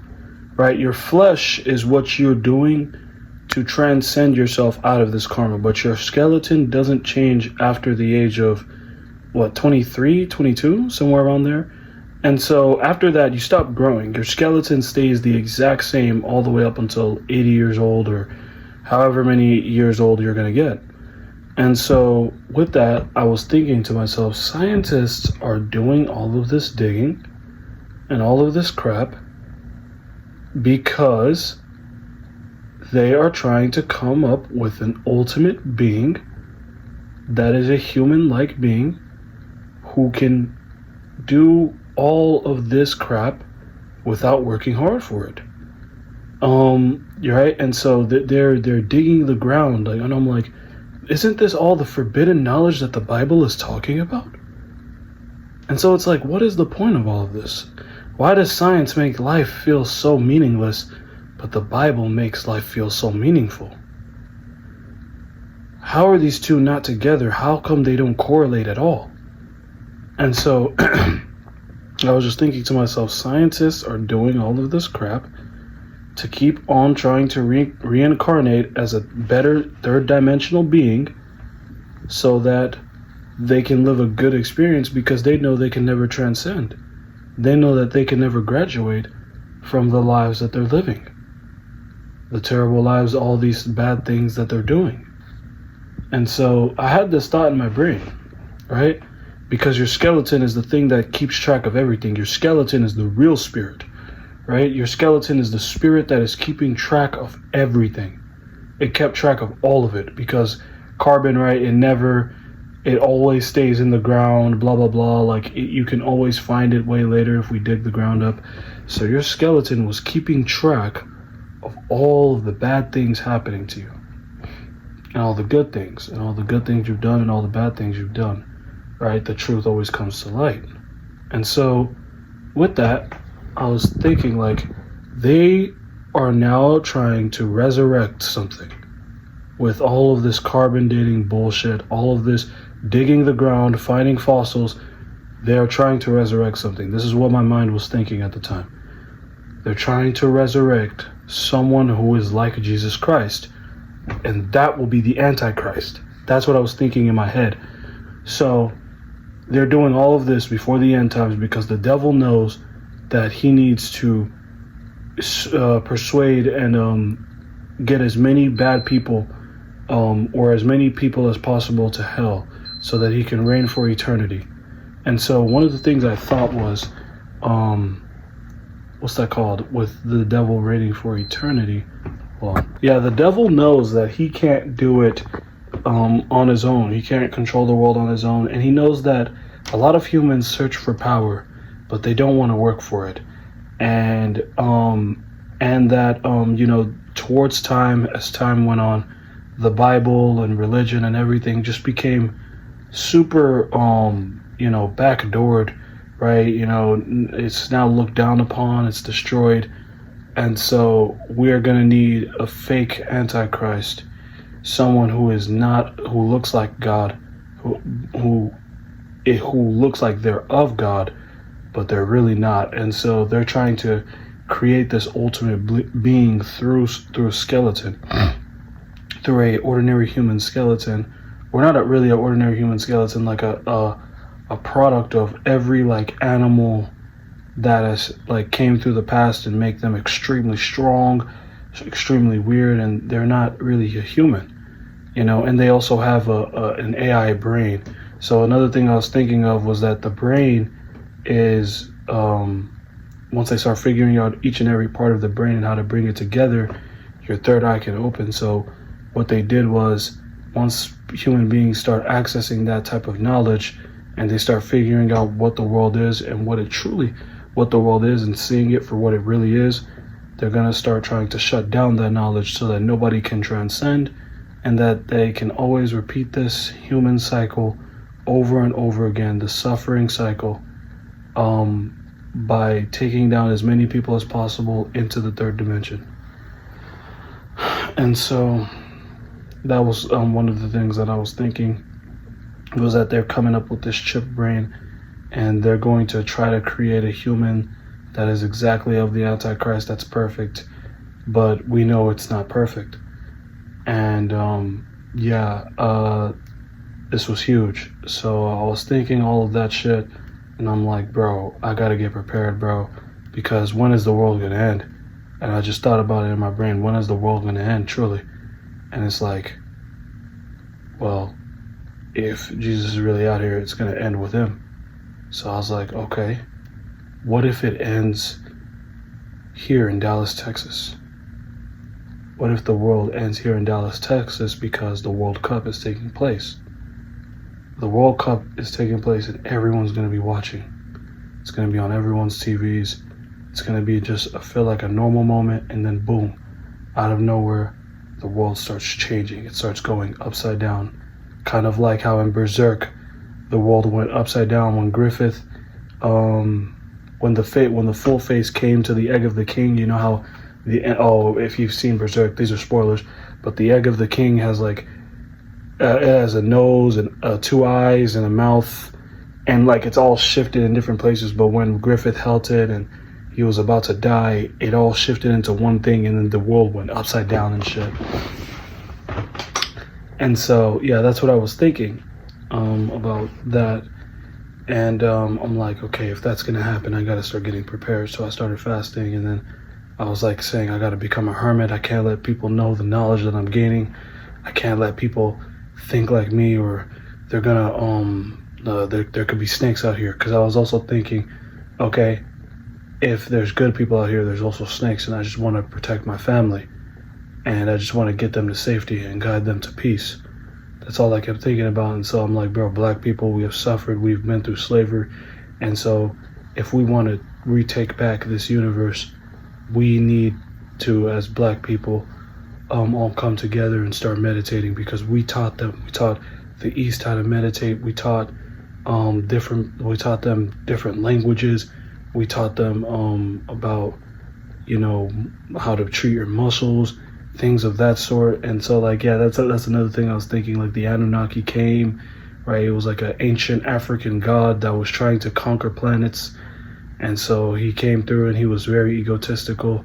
He ended up losing to like an Asian man later on as time went on, because he lived for so long, and he only thought of material, and he never thought of things that were simple, and the simplest things got overlooked, and he ended up getting cooked by that Asian dude.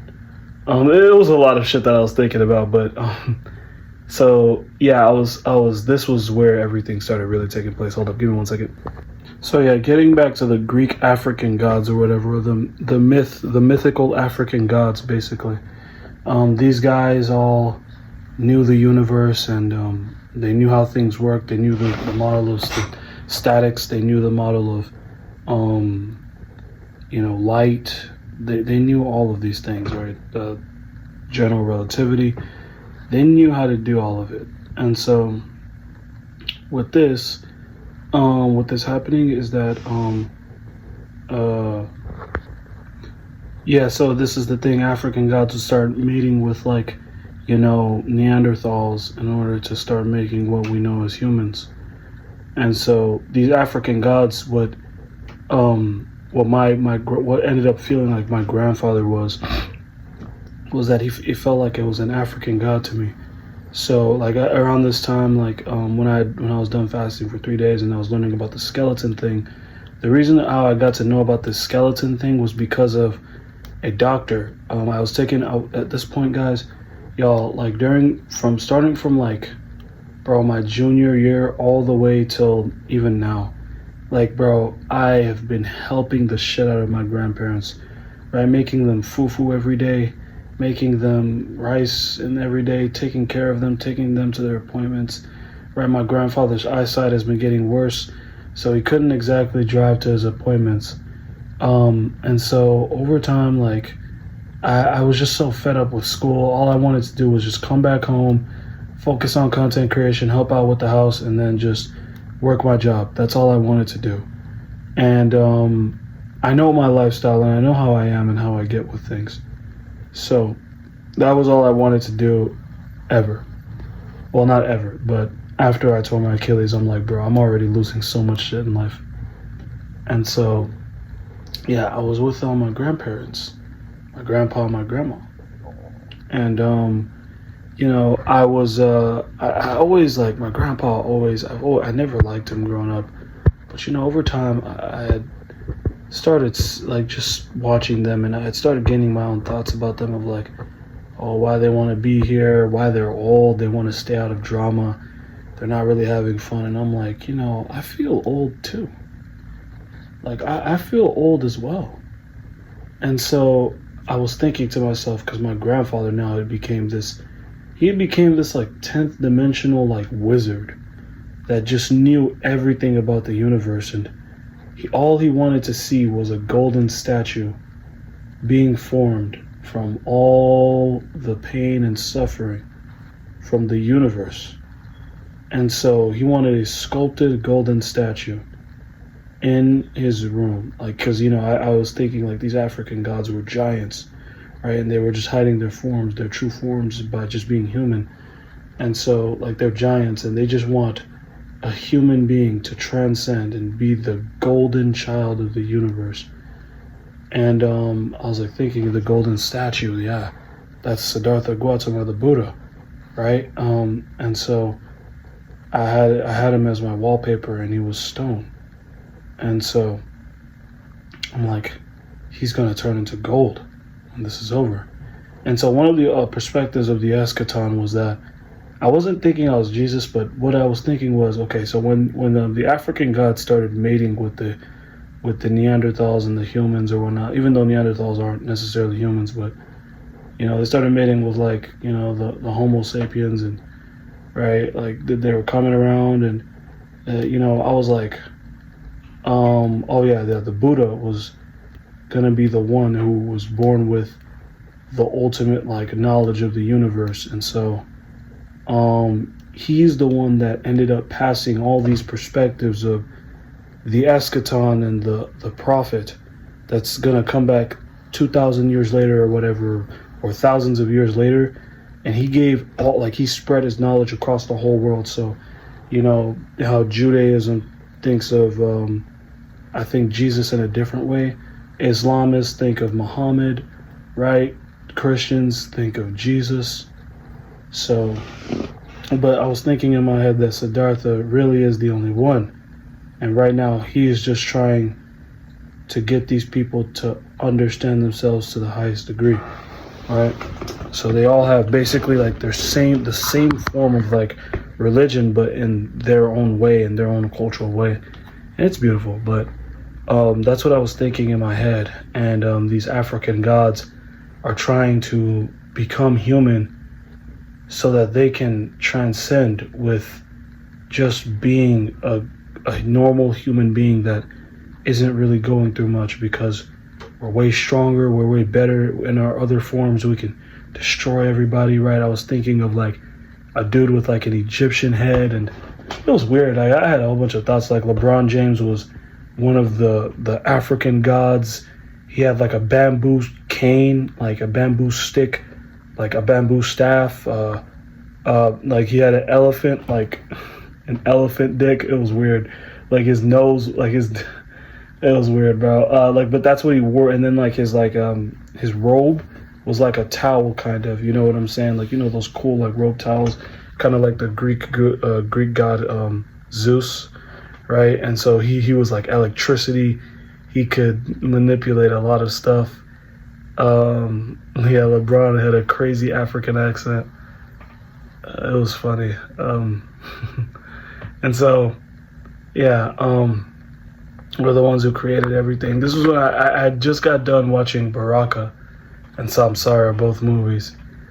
And, yeah, man, I was just thinking, like, all these cultures, all these things around the world, right? It's like we don't, like, from the past, we know them as, like, paintings and cartoons, but we don't have a real version of it. What was it really looking like for these things to happen? What did it really look like? Right? And I always thought of myself, like, bro, I am the realest version of real. The man that only got one shot in this world and couldn't leave. And the moment he leaves this world, he leaves forever. That's me. I am that person. I am the body that is experiencing this thing once. I'm not a concept. I had a bunch of things flowing through my head, bro.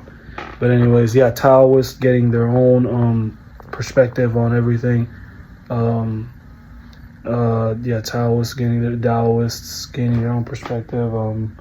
Hindus gaining their own perspective on time and all that stuff, and people becoming hermits and all these things like beliefs and all this stuff. And I was like, what's going to happen is in the end times, all of these guys are just going to start coming out together. All these hermits that created these schools of thoughts, Bodhidharma, they're going to start coming out, and they're going to start seeing like what's happening to the world. And, you know, they would like to not be disturbed and kind of live their life in peace.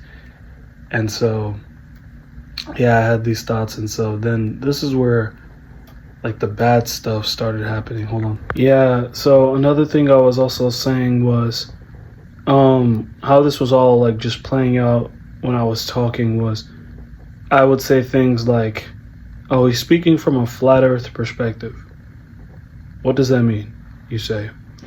What that means is this, is that the flat earth perspective would be like, okay, oh, that plate right there is still. How is it still? Everything is always moving throughout time. And you know, a force can't be acted upon it until it moves. I'm like, that's the flat earth perspective. That perspective is supposed to gotten rid of a long time ago in order for you to understand these scientific concepts. I remember my professor was explaining, how energy can't be created or destroyed. And all it just triggered in my brain was, it works like, this is how he did it. All right, so this is what he was doing. He was like, energy not being created or destroyed, it works like, no. It works like, and I was like, all I just thought of in my head was, it works like what? How is science understanding that energy cannot be created or destroyed? What are all these concepts? What are all these things that they're talking about? I was like, energy. The only thing I understand of energy is work hard. Have energy to live to the next day. Have energy to do this assignment. Have energy to push this thing. That's how I know energy. So I'm like, where is all this energy going if energy can't be created or destroyed? Yeah, so I was also looking at people's movements, and I'm like, the reason why people are always surviving is because they're thinking like wild animals. They're thinking so immediate, and they're not able to use their head to think of better things. And one way I see that is that when I see people's movements, they move like animals, right? I remember I was just looking at people's movements. I'm like, they look like they move like bears and dogs trying to eat something. Like, relax. Learn to use your higher conscience. And so I was thinking about all of these things. And I just remember like the day all of this was, or the day after when all of this was about to go down bad.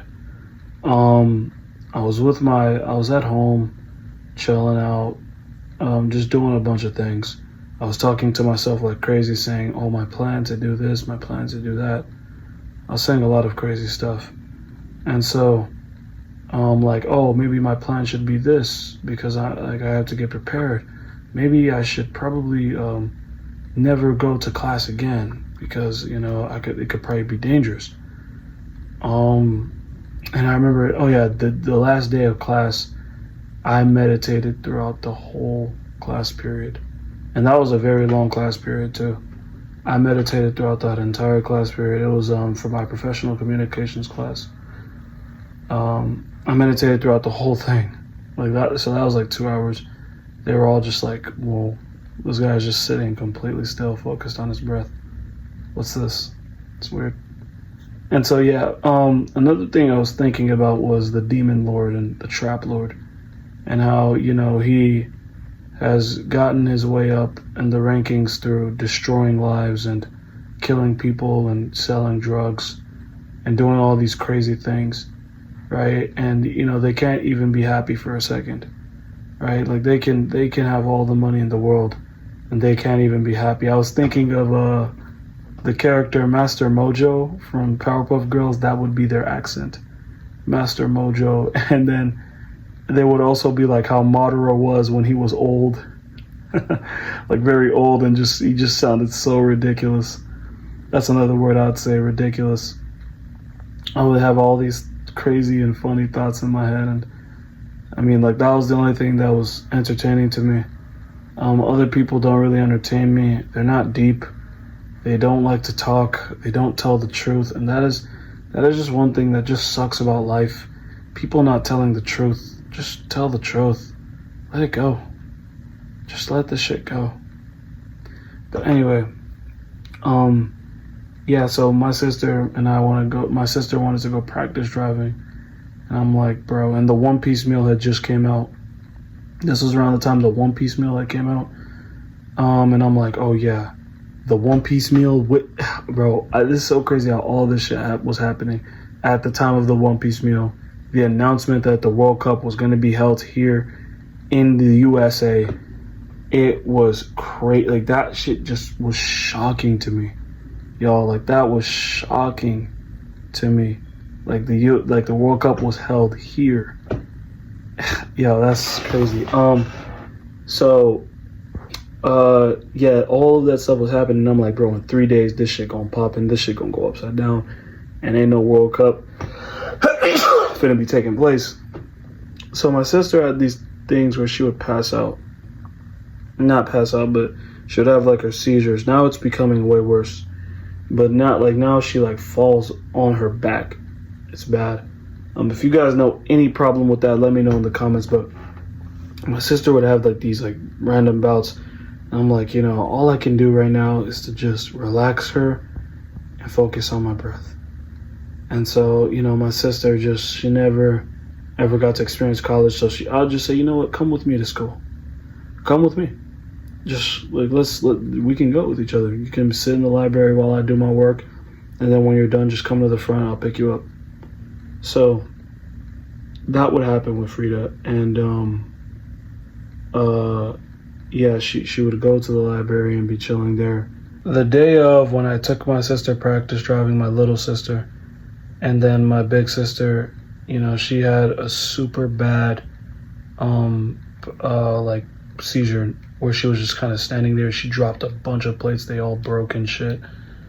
And I just remember like my brother aggressively like opening his door and charging out. But like what I was thinking was, what if she's not breathing correctly? What if she needs air being transferred to her? How do we really get our knowledge? How does one steal my knowledge from the spirit realm and like through our breathing? So I need to focus on my breath and be like a tree while I'm at the house, powering up everybody with my knowledge. And so these are the things I was like thinking. Another thing when I was feeling, when I was, this is what like really started making this shit take place, was I was feeling my Kundalini energy rise. Like the nut from my D was moving up. I felt that shit. And I'm like, once your Kundalini energy starts to rise, you start to figure out the entire universe. And once you know the entire universe, your brain's gonna explode. And it's like, dang, bro, I'm just thinking to myself, I'm like, bro, this is the sacrifice I gotta make. I need to show my family this. So I remember that day, I was sleeping and I'm like, bro, the shit's already happening. The rapture's happening. And I was basically like asleep, but then I woke up at around like 4 a.m. and I was just up. Just like, I was playing music like Not Afraid, Never Say Never. I was playing music like that and throughout the house, and I'm like, oh yeah, these white people, they're making a move on me. The two white people I was talking about earlier, like they want to attack me or something. And so my cousin called me at like 5 a.m. because he needed to drop off his little brother there, like his little stepbrother there. And his aunt had came through the door But before she came through, I was like thinking in my head, oh yeah. This is the plan. Frida saved us. Because the thing is that what would happen is when she would have these seizures, I don't know, when she was watching One Piece, she just knew the whole story so well. She's not very good with reading, right? And I'm like, man, Frida, I just want you to read and go to college. That's all I want for you. And she would have these seizures, and then she would understand One Piece's story perfectly. She would explain everything correctly. I'm like, you can't read well if you don't want to do it or you don't believe in yourself. I'm like, Frida, do you want to be like me? And she was like, no, I don't want to touch anything in your computer. I literally said one day, oh yeah, Frida, you can search through my computer and just read. You can just read through it. And like, there was nothing bad in there, but it was just like, if you want to do something, do it. Don't restrict yourself.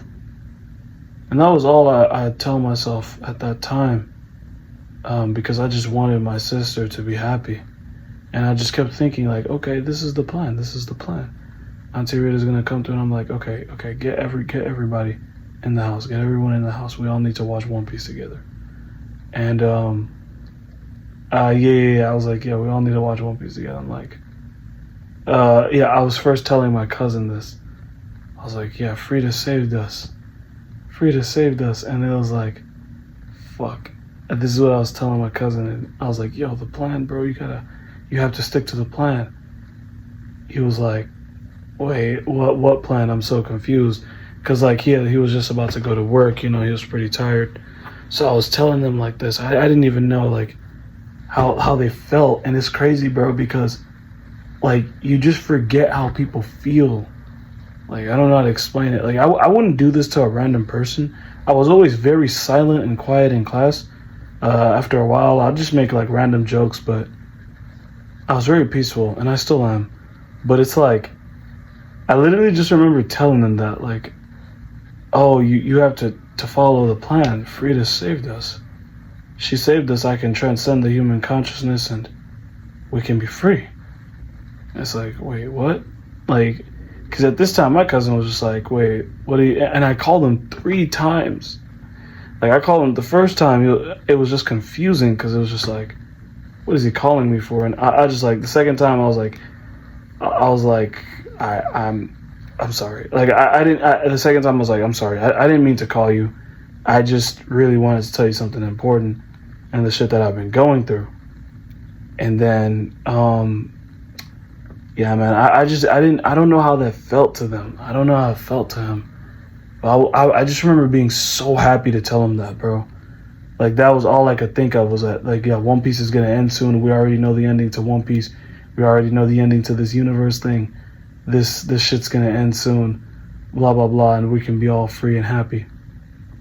I just kept thinking of that. I'm going to meet I Shall Speed at the World Cup. We're going to come together. We're going to defeat the main villain.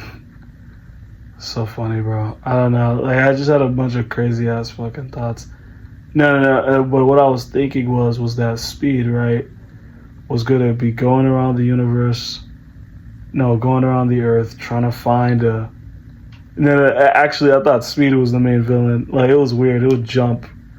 But I thought Speed was the main villain, and he was gonna go around the Earth and try to find Jack Piggott, because Jack Piggott was one of my favorite YouTubers at the time, right? And it's gonna be like people in our age group, and he's gonna try to find him and to find like the ultimate thing from like a white dude. It was weird. It was crazy, bro. It was so crazy. And so, okay, so this is where like my family had started like getting really concerned and pissed, was because at this point, at that day, when I was like not figuring out, but I was just thinking in my head, like, how does science know energy in the universe can't be created or destroyed? And I was just thinking that in my head. It's like, how does the ego understand that? How does the ego that is living through, the passage of time and creation and destruction as like a constant, and like, how do we understand that?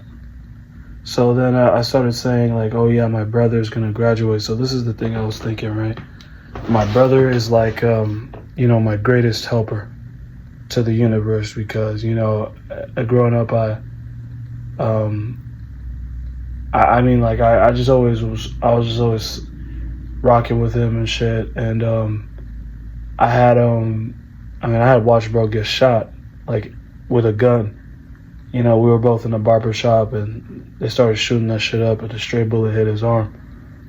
So I was just thinking like, yo, man, but like my older brother, he always had to feel like the older sibling of life or in like our lives or whatever. And it's like, yo, the older sibling, they have to go through all this shit for the first time in order to make my life better. Cause I was just thinking about all the shit that he did, putting me on with the parking spot at UTA and all these things, like, and I just hated college with my life.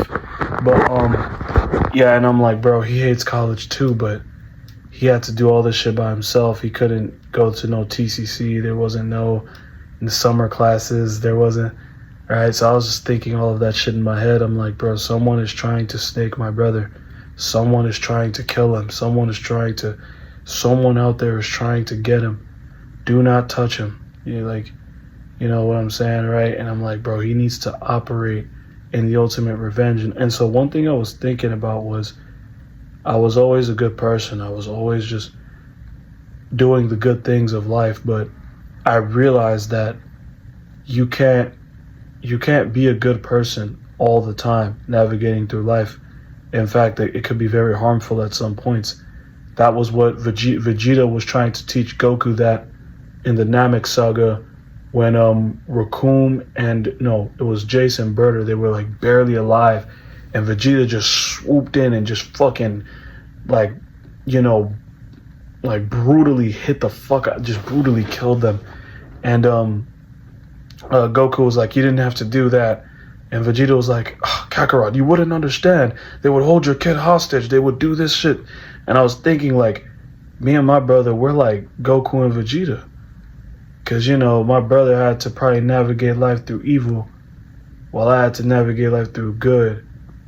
And that is how me and my brother came up with that plan to save the hood. That's what I was thinking about in my brain.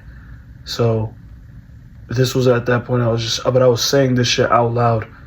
You know how when one of the main things I was thinking about was the things that are in your head and things that you talk about in your head are not supposed to be directed towards people.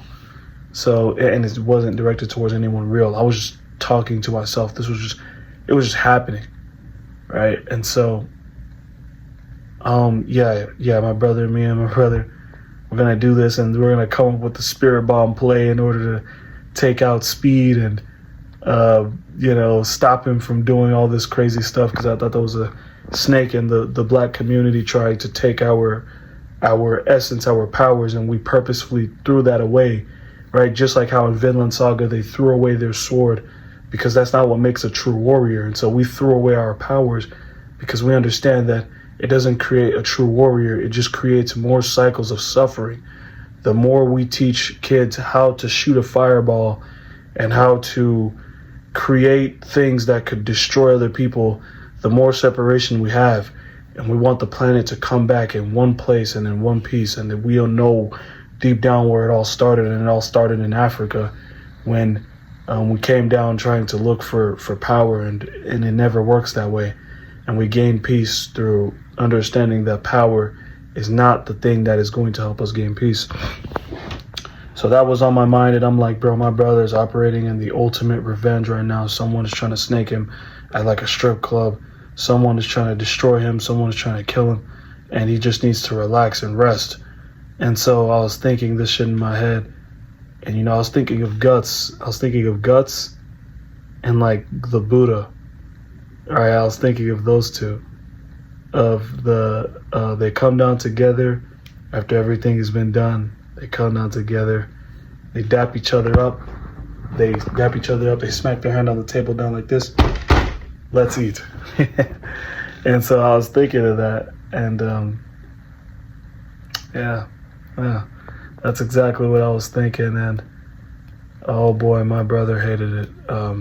He hated that shit so much. Because at this point in time, I was already not even really like making sense. I remember my dad was pressing me about taking my third test in calculus, and he was just asking me like, Daniel, what have you learned? And it's like, all I just remember saying like jokingly, and my dad is very sensitive, so I just said jokingly, "You're too old." You're too old. And so my brother had walked in, and he's like, oh, Lincoln, look at what Daniel said. He said that I'm too old to understand what he's learning, as if I haven't done this yet. Like, yeah, he said that, and it's like, bro, I'm just playing. Like, I'm talking about different things and stuff, and he's like, what is it that you know that makes me too old to not understand it? That's what he was saying. And I'm like, look, bro, I was just playing around, bro. I said I was just playing around, bro. But he kept pressing me. He kept pressing me. You know how someone just keeps on pressing you, even after you kind of like already explained like what happened, because they kind of feel offended. I guess he felt so offended by that old comment. And so at this point, I was saying things like, do we understand calculus in terms of people? The reason why I would say understanding calculus in terms of people was because of the energy can be created or destroyed thing, right? And so I would say that because it's like, well, with humans, we have energy and then we lose that energy, but we don't ever really know where it goes. So like, do you understand it in terms of people? And so I'm like, the flat earth perspective is just, it's not necessarily wrong in some senses. Like nothing can move unless it has a force acted on it. Like, right, everything is kind of just in like a state of rest, in air quotations, right? And so it's like, they're not necessarily wrong for thinking that. So it's like, if you told somebody all of these things like 1,000 years ago, all these like scientific advancements, they would smack you in the face, call you a witch, and do all this crazy shit. But you're not. You're just understanding that people have made mistakes in the past. They misunderstood things. And you're just picking up their mistakes and fixing them up, because you are the one who is from the future. And so at this point in time, at this point in time, I've been talking to myself. Oh yeah, my little cousin came in, right? He's like 3 or something. And I remember my Kundalini energy rising. And I'm like, you want to know what Kundalini energy rising is? It's a lot of kids like that. That's what I was thinking in my head. Like, oh, kids, they love to feel they know that you're focused and you don't have any rubbish or weird thoughts like pedophiles and shit, weirdos, right? So I was thinking that, I'm like, what if they can feel the aura that I'm retaining? Like, I've fasted for 3 days, right? I haven't gooned, I've just been thinking. And so my little cousin, I remember, I think he smelled like poop, and it was early as fuck in the morning, so nobody was awake, and it was during the weekend, and he smelled like fucking crap, dude. And he needed to be changed, and so I'm like, hey, look, I don't know how to change him. I think my big sister's gonna wake up, or my little sister's gonna wake up. And so I remember that happening, and I needed to change him, but I didn't know how to change him. So I was like, Eze, relax, because that's his name, Eze. And I was like, relax, bro. Let me get somebody to change you. And I'm like, then he started talking, like, but fully. Right? And I just remember this happening in my brain. He started talking like fully. And he just kept touching my stomach area around the place where my Kundalini was rising. I'm like, Eze, why do you keep on touching my stomach? He's like, I just kept on touching it. And then all he ended up doing was, like, you know how, like, he ended up just doing this because of this thing. I just remember dropping him on the couch. What? Because of what? So I was like, this third eye thing might actually be real.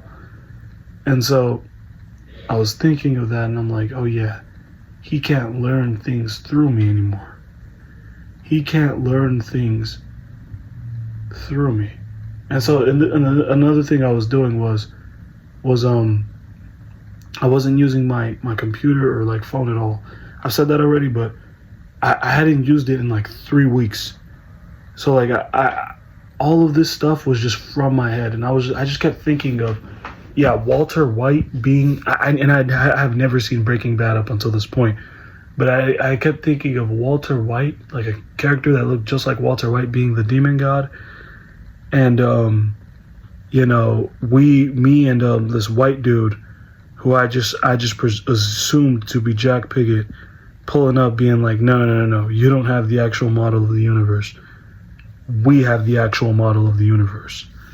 And so, yeah, that's another thing I thought about, the model of the universe, and how you need a conspiracy theorist, the ultimate conspiracy theorist, and then the ultimate like scientific theory. So there needs to be time that has to pass, because for us to continuously advance scientifically, for us to advance scientifically, there has to be time to pass. Like, time needs to pass. You can't figure out all of this stuff in a day. No way, right? Like, you don't know about cells, right? You need to know about cells, about growth, time, calculus, linear algebra, basic math, like all these things that like we have created. Like, you have to then like experience it. A human being has to go through that. And so what these guys are doing, because they know that they keep on reincarnating, is that they're trying to shorten the amount of time that it will take to get up until the end times point to create the golden child, so that they can just create their own heaven here. But that's obviously so stupid, and that's not going to work out, because it's only going to get worse every time they do that. So they just need to accept their lives and keep on pushing. These were the amount of things I was thinking, and it was crazy, bro. And so, yeah, basically, when I was saying all that shit, I had called my cousin 3 times talking about the Free to Save This plan, and that was just bullshit to him. I remember being so hungry and exhausted. So, like, man, it's crazy, bro. Like, at this time, we still have days and shit. One thing I have to let y'all know about like our house is like when you're like a black sheep, they just put all the work on you. So I was like washing dishes a lot. I was, cleaning a lot. I was doing all these things a lot, but I was also talking to myself a lot. And so I remember that, I was so hungry because I had just got done fasting for 3 days. I was like hungry and I was just tired. I just wanted to get some water, eat, and then just sleep. I was like, okay, we're gonna need to just sleep now. This was the only thing that was on my mind. And everything just went left, bro.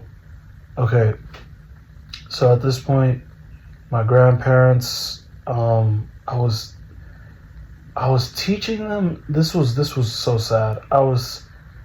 So my grandparents, when I was taking them to the clinic, one of the mornings, I think it was the morning of the day, I took my sister out to go practice driving.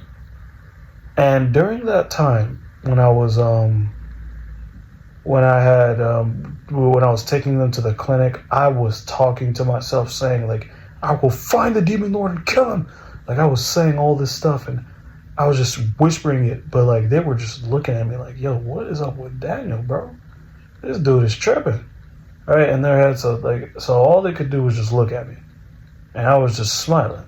But when we got to the actual physical place to do their physical therapy, this is when I learned about the bones thing not really changing, and then the scientist talking to me. So basically, and this was what scared the shit out of me, because I had this time I thought my grandfather was trying to find the ultimate child to put in his palace. And so I was like, I'm going to be that child. Right? And so I was thinking like my grandfather became like this African god to me. Right? And so, I remember I was talking to this white dude, and I was like, this guy's trying to know my grandfather's secrets to the universe, right? All of his files, all the things he's created, all the knowledge he's put people onto. And so I thought my grandfather at this point was like someone who has been around for the longest of time. And, he is trying to find the ultimate child so that he can go to rest and this universe shit can be over with. And so at this point, I remember I was talking to the white scientist, and he was like in the physical therapy room. And he was just explaining to me like all these stretches that my grandma needed to do. I was also thinking my grandma was, the African Buddha, right? So she's going to lose all of her fat, and she's going to have a nice hourglass figure when she's young and all this crazy shit. I was thinking of all that. And then, I was thinking that shit. And then I was thinking my grandpa was, like a Moses type of dude, like a Moses wizard, 10th dimensional dude that had so many crazy superpowers and all this shit.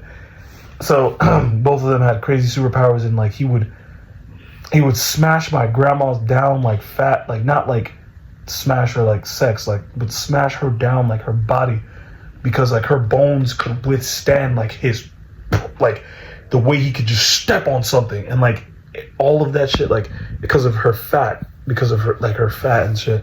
So like these are the types of things I was thinking about, and I'm like, they're the ultimate people that are coming together to create this crazy child, me.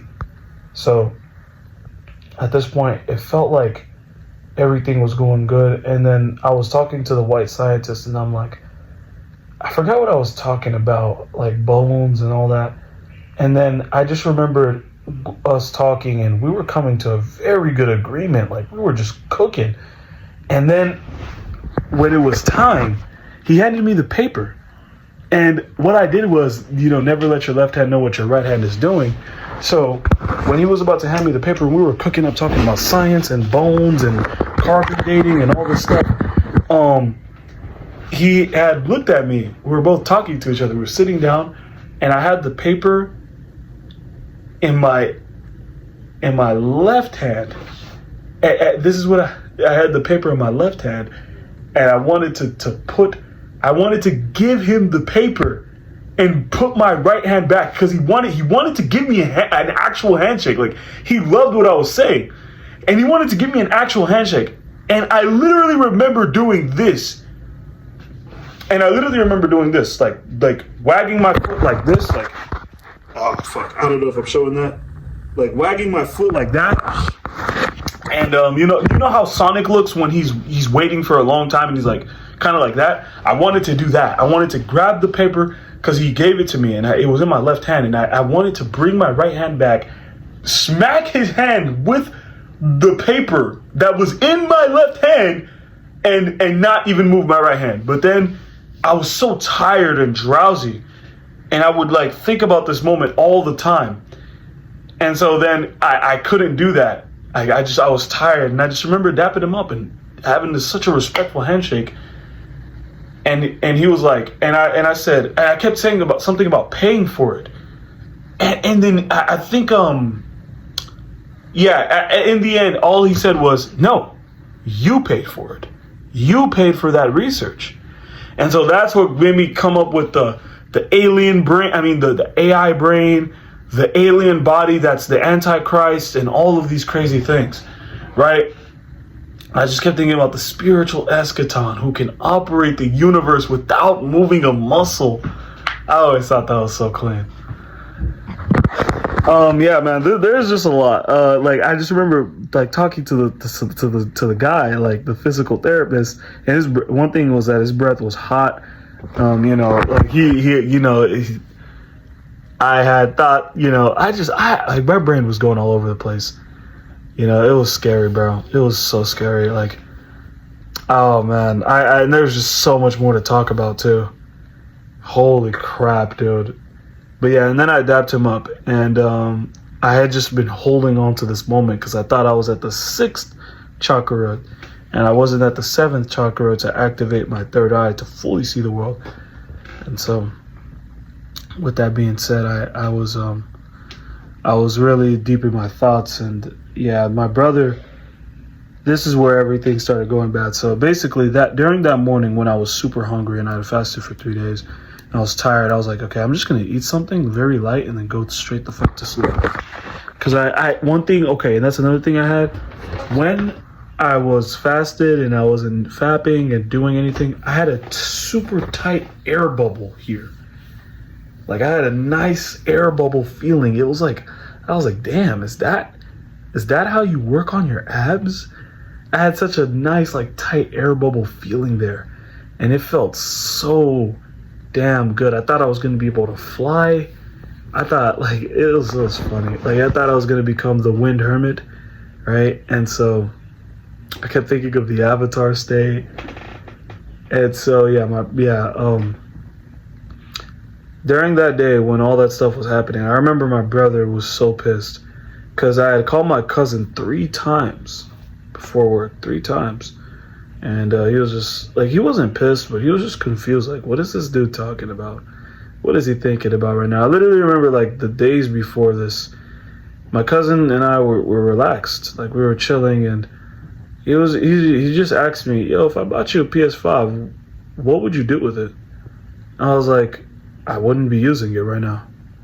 And that's really true. I just wouldn't be using it. But with how easy school has gotten, I mean, now I can. Another thing, yeah, bro. So like all of this shit just happened, and it was crazy. So my brother, like that morning, I came back and like, bro, I could barely move. I could barely comprehend. All I just needed to do was go the fuck to sleep, but I couldn't sleep. So I was like, I'm gonna get something to eat real quick. I don't want to fuck up my air bubble, and I don't want to fuck up my kundalini. So I'm gonna get something light to eat. I remember after the clinic, when we got done, we had went to Walmart. And then oh bro, this is the craziest thing. This is why I was talking about that marker thing with the Buddha earlier. So when I could not listen for shit at this point. So basically, at this point in time, bro, my grandpa, bro, like I couldn't listen to him, and what he was saying, he was like, okay, Daniel, we need this. I'm like, bro, grandpa, just tell me what to do right now. And this, because I already knew I was like low-key kind of fucked. I'm like, grandpa, right now, just tell me what to do and I'll do it. He's like, okay, go get that thing, go get this thing, go get that. And then we were talking about paying. I kept saying paying for actions. When you pay for actions, because that's what's going to allow you to transcend your outlook on time, and it's going to allow you to transcend yourself. Instead of viewing everything as a reward to get, you already viewed it as an accomplishment. Therefore, time is passing and you're fully present. I would always talk about paying for it, and I didn't even realize that when we were in Walmart and my grandpa was trying to pay for an item, I just randomly started paying for it. I was so in my head and talking to myself. I paid for and then I literally, grandpa was like, you're paying for it. And I was like, no. You paid for it. What? That was crazy. And he was so confused at this time of what I've been doing. And I was just so tired though. I just wanted to go home and just relax. And I remember my friend hitting me up in the morning talking about you want to up on Brawlhalla? And I'm like, nah, not right now. In this moment, I'm really going through something serious. And I had told him that, and my brother was then calling my cousin. I remember vaguely hearing him in the room. He was like, oh yeah, all that spiritual soul shit that he was talking about, oh yeah, blah blah blah, like all this like bullshit that he's doing. Oh yeah, okay, bet that up. I was like, oh shit. I was like, that was confusing. Like, I was like, oh shit, brother Loki sounded kind of angry there, but I just shrugged it off. And I remember going downstairs, and the house was kind of like discombobulated in the sense that my grandparents were trying to get the food that they got from yesterday to eat something, whilst my sister and was trying to help out. And I was just fucking up. Like they were like, yo, you need the oatmeal? I just placed it right beside him. He's like, no, that's not what I'm doing. He's like, oh, you want the food from yesterday? I got you. I'm finna go to the freezer and get it in the garage. I went in there, And then I literally had just remembered. I was thinking like, okay, where we got the meat, we got vegetable, spinach, like the frozen spinach. And I remember my brother just walking into the garage. He was like, "Hey, bro, do you remember the stuff you got from Walmart?" I'm like, "Yeah, we got meat and like vegetables." Like, no. Like, and he was like really pissed. Like, came in there like pissed as fuck. He's like, "Bro, what are you doing right now?" I'm like, "I'm just getting all this." No. Like, he was like he was like pissed. Like, you know how as soon as you talk and you try to explain yourself, a nigga just cuts you off. Yeah, he's not really trying to hear anything you have to say. That means their immediate intention was to just hit the fuck out of you. But so he was holding back. So my brother was like, "Bro, explain to me what y'all got yesterday." And I'm like, I was explaining everything we got, and he's like, "Bro, I'm gonna punch the fuck out of you right now." I'm like, "What's going on?" He's like, "Bro, I'm finna punch the shit out of you right now. Bro, if you do not explain to me what you got from the store right now, I will break your PC." Like, he literally said that. He literally said that, bro. And I was like, "Bro, what the hell's going on right now, bro?" And like, because I was already just so fucking tired. I'm like, "Bro, I'm tired right now." So I literally like bowed down. I'm like, "Bro, chill, relax." He's like, "What is it? What are you doing, bro? Say the shit you got." I'm like, "Bro, it's we got vegetable, we got meat." It's like, "Bro, say the shit we got from the store. Say the shit you got from the store." I'm like, "That's what we got. That's what we got from the store." It's like, bro, I'm like, "Oh God, bro." And it was just a series of questioning that, and they would not stop questioning me. And I was just so tired. And like, bro, like I just remember, like, bro, if I had just slept and just was peaceful there, I probably, like, things would have probably been much better, but I just don't really know. Yeah, and like my family, they were all questioning me. I remember my grandpa coming in, sitting in the other living room couch. I'm like, "Guys, relax, everybody relax." And it was like, "Okay, I remember my brother's like, "Do you want to eat something?" I was like, "Yeah, sure, I want to eat some." Yeah, I made myself a bowl of fruity pebbles and milk and shit. At this point in time, everything I responded to, all my responses are like immediate. I'll try to like explain it in terms of like everything, if you know what I mean. Like, I would try to explain the entire, like, if you wanted me to explain something, I would try to explain the whole thing within like a sentence or like a demonstration of it, kind of like how a Zen master, a Buddhist monk would do, how their dialogue is. Like how Alan Watts said, if you want to answer in terms, if they want to know the ultimate reality, answer in terms of everyday living. If they want to know everyday living, answer in terms of ultimate reality. So there was a lot of things I was thinking about. And my family was just like, "What the fuck is up with this dude, man?" Right? At this point, they were fed up with me, and they were just like, "Bro, this dude is out of his head." And I'm like, "Bro, I'm okay, y'all. Like, y'all can relax, bro. I'm just gonna go to sleep in my room." And so I remember, just like being so stressed out. My family was just talking and talking. I'm like, "Guys, relax. Please, just relax. Like, yo, speed is coming, like, blah, blah, blah." I was saying a bunch of crazy shit, and they were just pissed. You know how when, like, I forget that, like, my family members have not known the things I've been through, the things that I do. They only know, like, a cliche, like, stupid kind of version of it. And it's just like, to them, it's just like, Daniel's just fucking around. He's so stupid, right? But, like, to me, I know what I've been doing because it's you. So, I know what I've been doing, and I'm just like, "Bro, please, guys, please, everyone, just relax, bro. Please, I beg you. You guys don't know how nothing works, bro. Chill, bro. I'm just chilling right now, bro. Everybody relax." They just kept pressing me. One of the bad things I did was, "Oh, wait, guys, it's Eze. Eze is the golden child, blah, blah, blah." It's like, "What are you talking about? This is how I know Eze," and I just pulled down my pants. They probably were so mad at that, bro. To this day, I don't think they'll ever forgive me for that one, bro. But I just remember, like, just all that shit going down, and it just all sucked. Like all of it just sucked. Like, why does this just had to happen? I don't really know. And all I want now, like, I'm gonna be honest, man, like, this has just gotten crazy because, you know, I've explained my story before, but that wasn't my full story. Right? There's still a ton of other things I've been through that I just have not talked about yet. And, like, it's just like, bro, why me? I don't fucking know, man. And so I just kept on getting pressed and pressed. I'm like, bro, I'll give up all my hair. I used to have a lot of hair. Like, I'll give up all my hair. I literally pulled one like this, and my sister just came through and snipped it. Like, literally, she just came through and snipped it. So at this point, I'm like, bro, y'all chill, please chill. They just did not like me.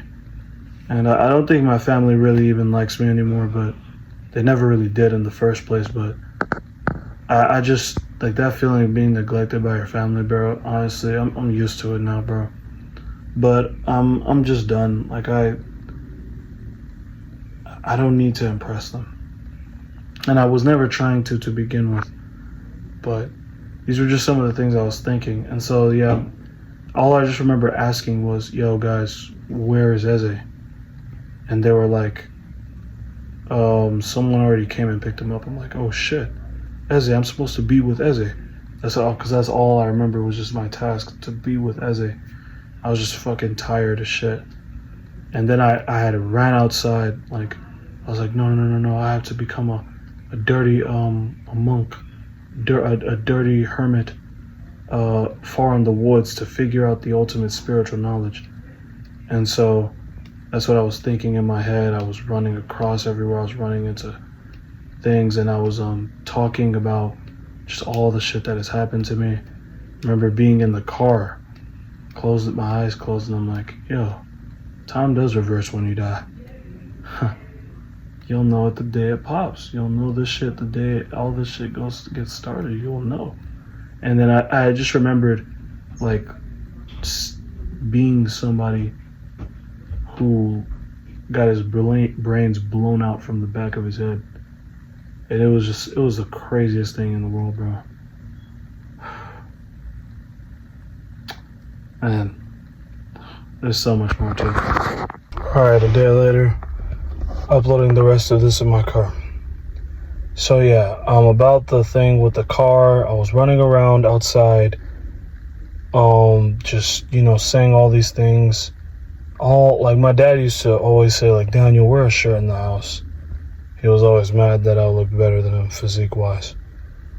And I'd be like, oh yeah, sorry, I'm not wearing a shirt because, you know, I just got done working out. I just got done sweating. I'm about to go to the gym, yada, yada, and whatnot. And so, you know, over time I started wearing shirts.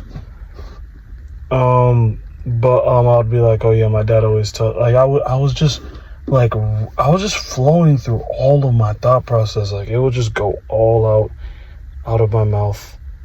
And that was like the main kind of thing that just kept on happening. And so then my uncle and auntie came, and I was just tweaking out. My eyes were closed.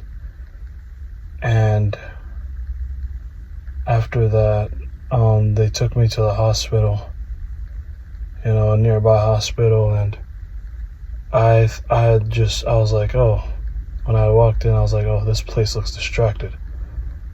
Undistract yourselves.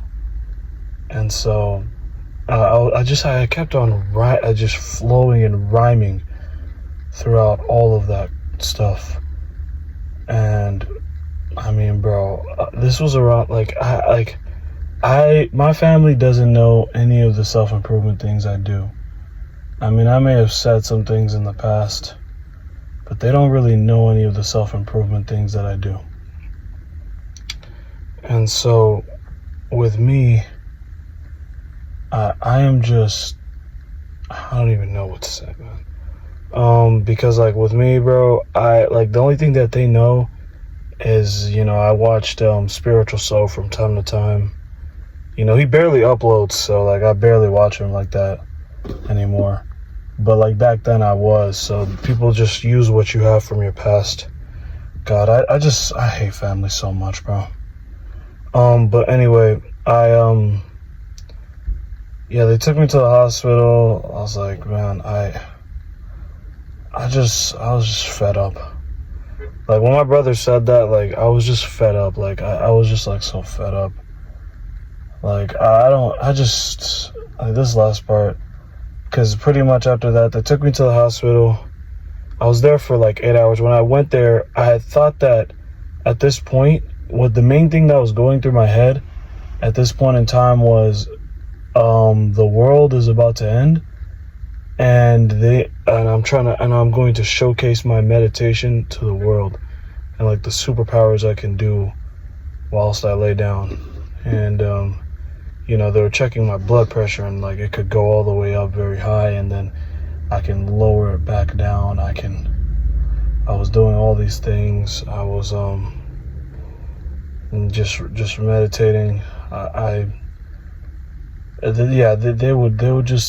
went into the doctor's room, and that's what I was doing. They saw that my body was clear. I've never taken any drugs. I never had any drugs in my system, and I was clean.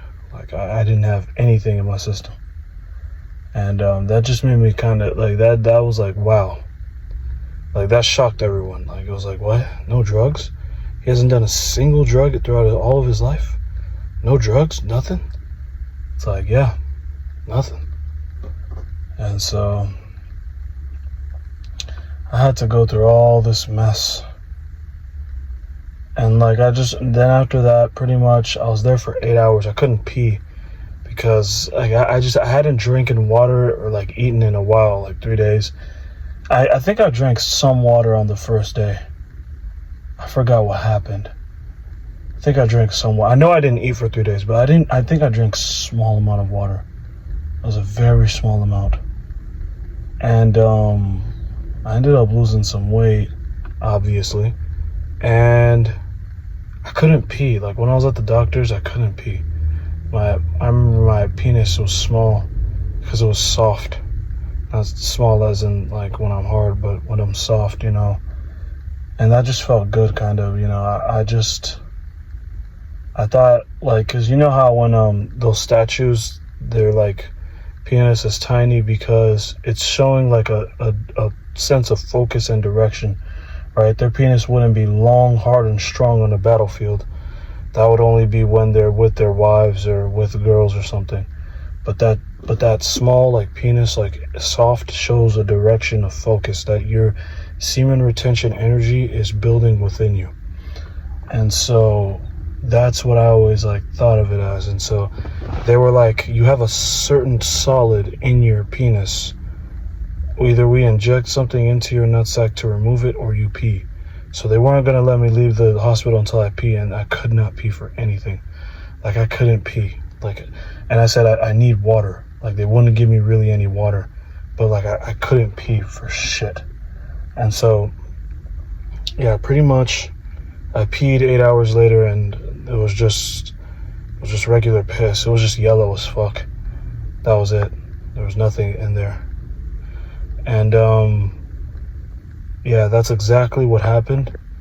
And I went home after that. It was basically, this all happened in the morning of like Saturday, I think.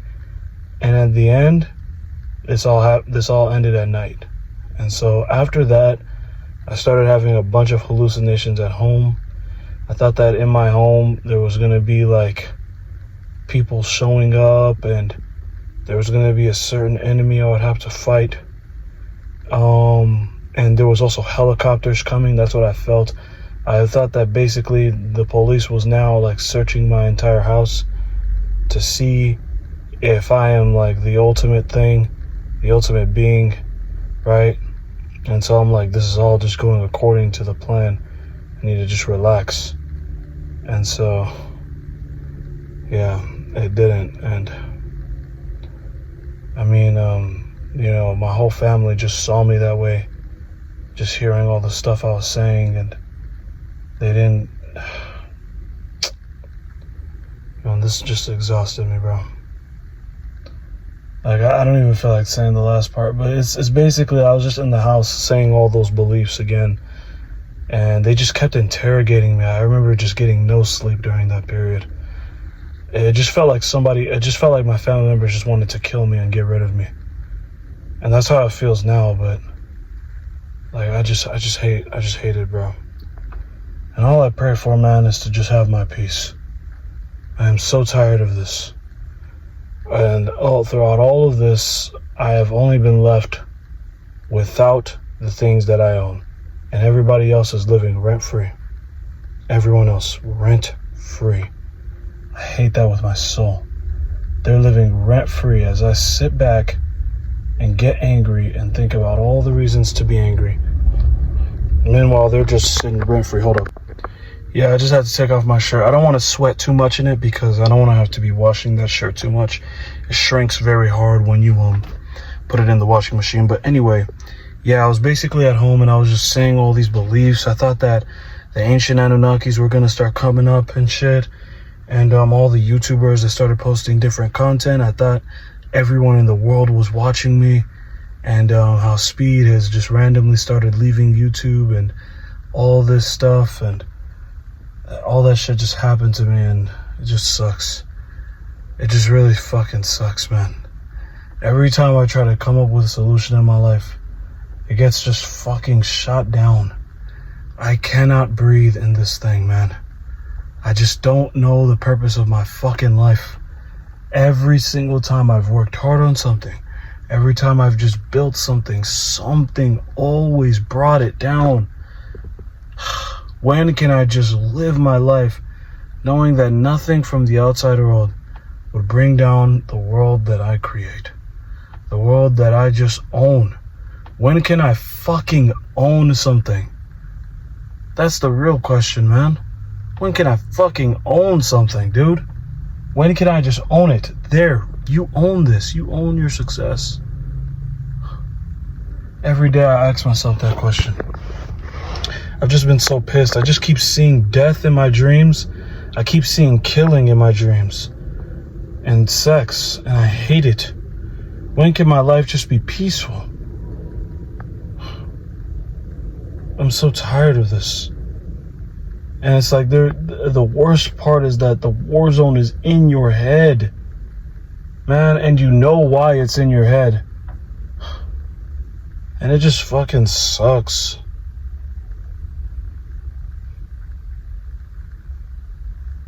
Anyways, y'all, I mean, I came normal, but guess what? The doctors, when I went there, they said that the problem was video games. Is that I play too much video games and that I'm in insomnia. Which is not even true because I wasn't playing video games at this time. I hadn't been playing any video games and I had full control over my video games. I have full control over that. So that genuinely was not the fucking problem. And my brother and they all knew that wasn't no fucking problem. They knew that shit. And all they want to do is just sit there and fucking torture me, bro. I hate this family with my fucking guts, dude. I hate this shit. I hate my family, bro. I hate them. Why? Give me a reason to like them other than the fact that, yes, my family is better than other families that do way worse. Give me another reason. Damn it. I've taken nothing but losses. God damn. Man, everyone is living scot-free, doing what the fuck they want, and I'm just the only one fucking losing. I'm tired of this shit for no reason. These L's don't have to happen. Nigga, these L's don't have to fucking happen. Like, man, fuck. Fuck. I just pray I get a good life out of this shit, man.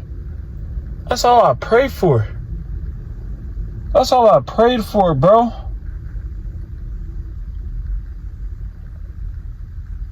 But life just gotta kick you in the ass.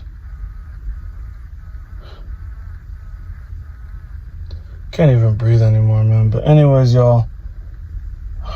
Family just now gossiping. I hate this shit, man. I just want to be free.